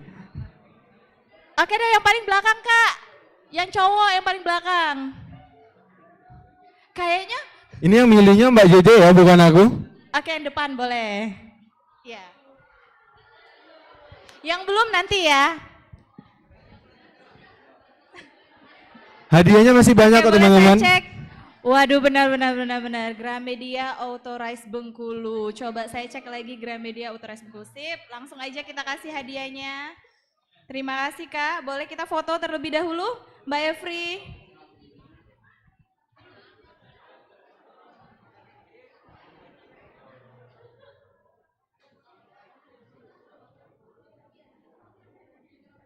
Oke, terima kasih. Ya, jadi kita juga punya Shopee ya. Jadi teman-teman bisa langsung aja check out dari aplikasi Shopee-nya kayak Kak ya. Benar banget, apalagi sebentar lagi mau 11.11 nih teman-teman. Tentunya pasti banyak diskon. Iya. Apalagi gratis ongkirnya pasti tentu ada gratis diskon, gratis ongkir, terus juga ada diskon yang menarik dari Shopee Gramedia Bengkulu Meranti nih tentunya. Jadi teman-teman yang pengen check out atau berada di luar kota juga bisa check out melalui Shopee kita ataupun Lazadanya Gramedia Bengkulu Meranti nih. Iya, jadi kalau bisa belanja lebih murah kenapa enggak ya Kak Taufik ya? Bener banget. Iya, jadi kalau seandainya itu ada promo 11-11, barangnya itu jauh lebih murah beli di online ketimbang kita beli di store-nya. Aku kasih bocoran nih. Jadi buat teman-teman langsung aja follow marketplace kita, tadi udah disebutin. Terus kita juga ada Lazada ya Kak ya? Lazadanya itu di apakah namanya Kak? Gramedia Bengkulu Meranti, sama juga ada gramedia.com dan juga ada namanya sistem PBA yang mungkin akan dijelaskan oleh Mbak Jessica nih. Iya, jadi itu ada PBA pesan bayar antar. Jadi untuk teman-teman yang mager-mageran nih, aku yakin banget mungkin ada sifat mager kita sedikit ya, walaupun nggak banyak. Kalau seandainya teman-teman lagi mager atau lagi malas banget ke Gramedia nih, ke store-nya. Bener banget, apalagi kayak gini musim hujan nih Mbak. Iya, teman-teman bisa langsung aja klik WhatsApp-nya di bio Instagram Gramedia, langsung pesan lewat WhatsApp-nya Gramet nih. Jadi teman-teman bisa langsung chat aja miminnya, Min aku mau pesan pena 1 pak, bisa langsung aja diantar ke alamatnya tuh. Caranya gimana? Nanti kita pembayarannya itu lewat online ya Kak Taufik ya, pembayarannya lewat online, terus untuk pengirimannya itu kita melalui Gojek online juga. Terus jadi nanti kita bisa bantu dari Gramedia langsung ke lokasi rumahnya kakak. Terus kalau seandainya, ini satu lagi nih paling penting, kalau seandainya teman-teman sudah ke store-nya Gramedia Bengkulu Meranti, tetapi barang yang teman-teman cari tidak ada di store-nya. Teman-teman pernah mengalami itu enggak? Ke Gramedia tapi barangnya enggak ada? Pernah ya, jadi aku kasih tahu solusinya yaitu order from store. Jadi teman-teman bisa langsung kasih tahu ke petugas Gramedia, Mbak, Kak, aku mau pesan buku ini tapi nggak ada gitu. Jadi kita bisa bantu untuk order from store melalui ada sistemnya, nanti kita bantu, nanti tinggal klik alamatnya aja, buku yang dicari hampir sama seperti marketplace, cuman itu kalau untuk order from store dari pusat langsung ke alamatnya teman-teman. Tapi kalau untuk marketplace itu barang yang di toko kita antarkan ke rumahnya teman-teman gitu. Sejauh ini teman-teman ada yang mau tanya nggak mengenai marketplace dan sosial medianya Gramedia Bengkulu Meranti? Nanti kalau mau nanya aku kasih hadiah juga boleh. Oh boleh Kak.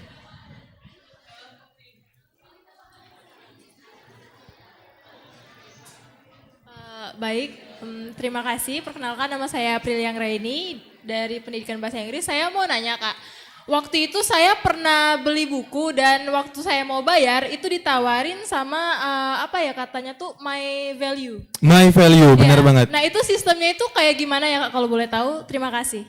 Oke baik, disimpan dulu ya karena kita masuk ke poin ketiga. Karena kakaknya sudah bahas tentang my value, langsung aja kita bahas ke poin ketiga. Poin ketiga itu ada tadi member digitalnya Gramedia Bengkulu Meranti. Nah, sama kayak tadi kakaknya kasih pertanyaan apa itu My Value. Jadi saya jawab, My Value itu adalah member digitalnya Gramedia Bengkulu Meranti. Jadi untuk teman-teman yang belum tahu My Value itu apa, itu adalah membernya. Jadi sekarang Gramedia itu sudah memakai member digital. Jadi untuk teman-teman yang belanja ke Gramedia langsung sebutin aja nomor teleponnya gitu. Jadi nanti poinnya bakal masuk ke aplikasi My Value-nya. Jadi boleh langsung diliatin aplikasinya Kak Taufik. Aplikasinya seperti apa? Jadi buat teman-teman nih, untuk My Value sendiri, mana nih? Kelihatan nggak? Nih. Ini aplikasi My Value yaitu member digitalnya Gramedia Bengkulu Meranti nih. Dan berlaku di seluruh store-nya Gramedia yang ada di Indonesia nih teman-teman. Nih udah kelihatan kan? Tuh. Poin aku udah ada sekitar 47.000 nih. Jadi teman-teman sistem pengumpulan poinnya itu, jadi setiap transaksi 25.000, teman-teman bakal dapat poin sebesar Rp400 dan berlaku secara kelipatan nih Mbak Jessica. Jadi teman-teman bisa langsung aja, terus nggak cuma masuk ke poin. Jadi itu setiap pengguna My Value ada promo yang berlaku di aplikasi My Value. Bener banget, jadi teman-teman cukup scroll aja nanti di bawah sini. Itu bakal ada informasi seputar promo-promo yang ada di Gramedia nih. Iya, jadi ada sekitar promo-promo yang berjalan khusus pengguna My Value. Jadi teman-teman bisa langsung aja klik aplikasi My Value-nya, cari di berandanya gitu. Jadi nanti muncul semua promo-promo untuk khusus pengguna My Value. Bener banget, jadi untuk cara pendaftaran juga cukup gampang. Teman-teman cukup download aplikasi My Value di Play Store maupun App Store. Itu setelah download itu teman-teman caranya gampang sekali karena gratis. Jadi teman-teman cukup masukin nama, kemudian nomor handphone sama alamat emailnya, dan jangan lupa masukin kode referral kita di 10496.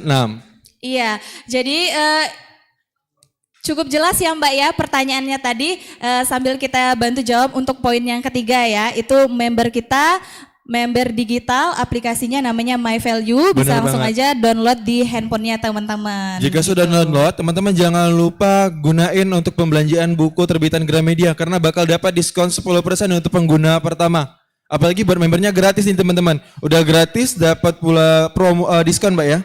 Sebesar 10% untuk pembelian buku terbitan Gramedia.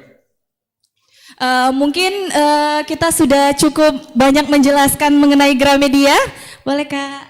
Terima kasih. Mulai dari poin pertama sampai poin ketiga, mungkin kita cukup di sini, tapi jangan tidak bertemu lagi maksudnya. Jangan lupa datang ke Gramedia ya. Saya tunggu kehadirannya teman-teman semua yang ada di sini, datang dan belanja di Gramedia Bengkulu Meranti. Mungkin itu saja, saya akhiri. Wabillahi taufiq wal hidayah. Wassalamualaikum warahmatullahi wabarakatuh.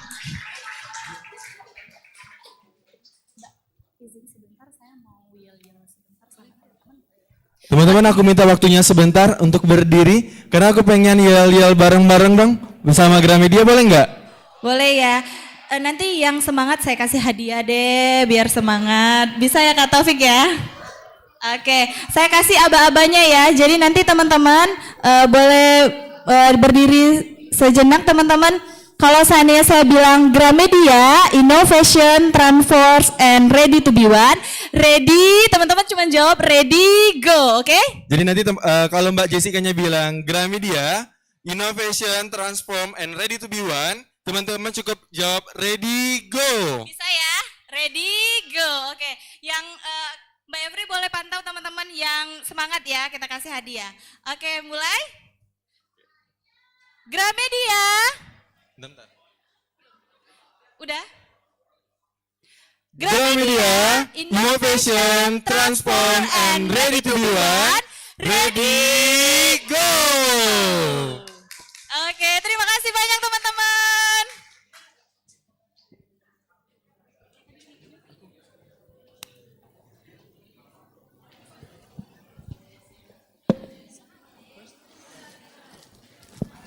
Makasih banyak ya Mbak.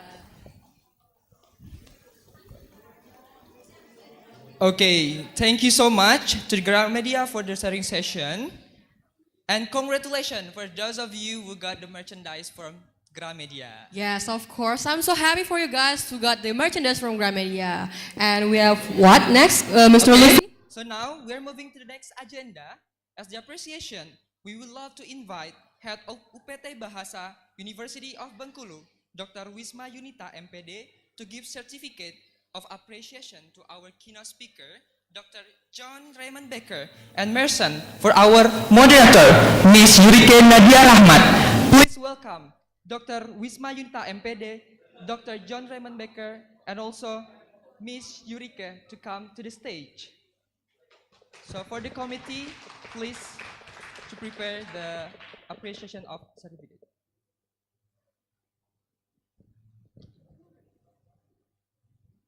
Please welcome to the stage.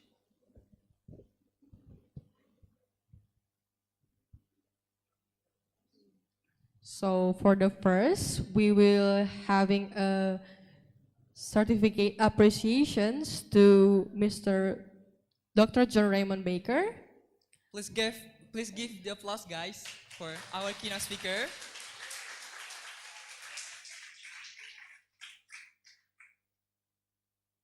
Thank you. Okay.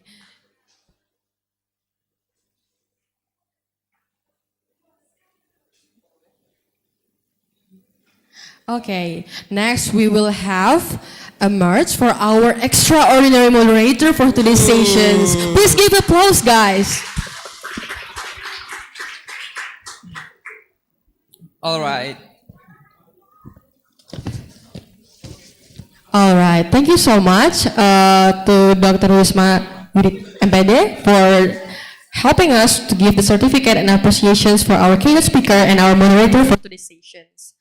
And everyone, ladies and gentlemen, that's the end of our academic writing workshop. Thank you so much for Gramedia and all of our sponsor, Le Mineral, BETV, and also Wardah dan Ente Pucuk. Thanks to all the participants, and that's the end of our academic writing workshop for students 2023. Wassalamualaikum warahmatullahi wabarakatuh. Thank you. For all of you guys who are joining the writing competitions, please stand by in here because we will have several things that we will share in here. And also for all of the participants for today's sessions, please scan the barcode and on the front seat because if you don't do it, you will not get your certificate. Okay. Thank you so much, guys, and see you on another sessions. Bye-bye.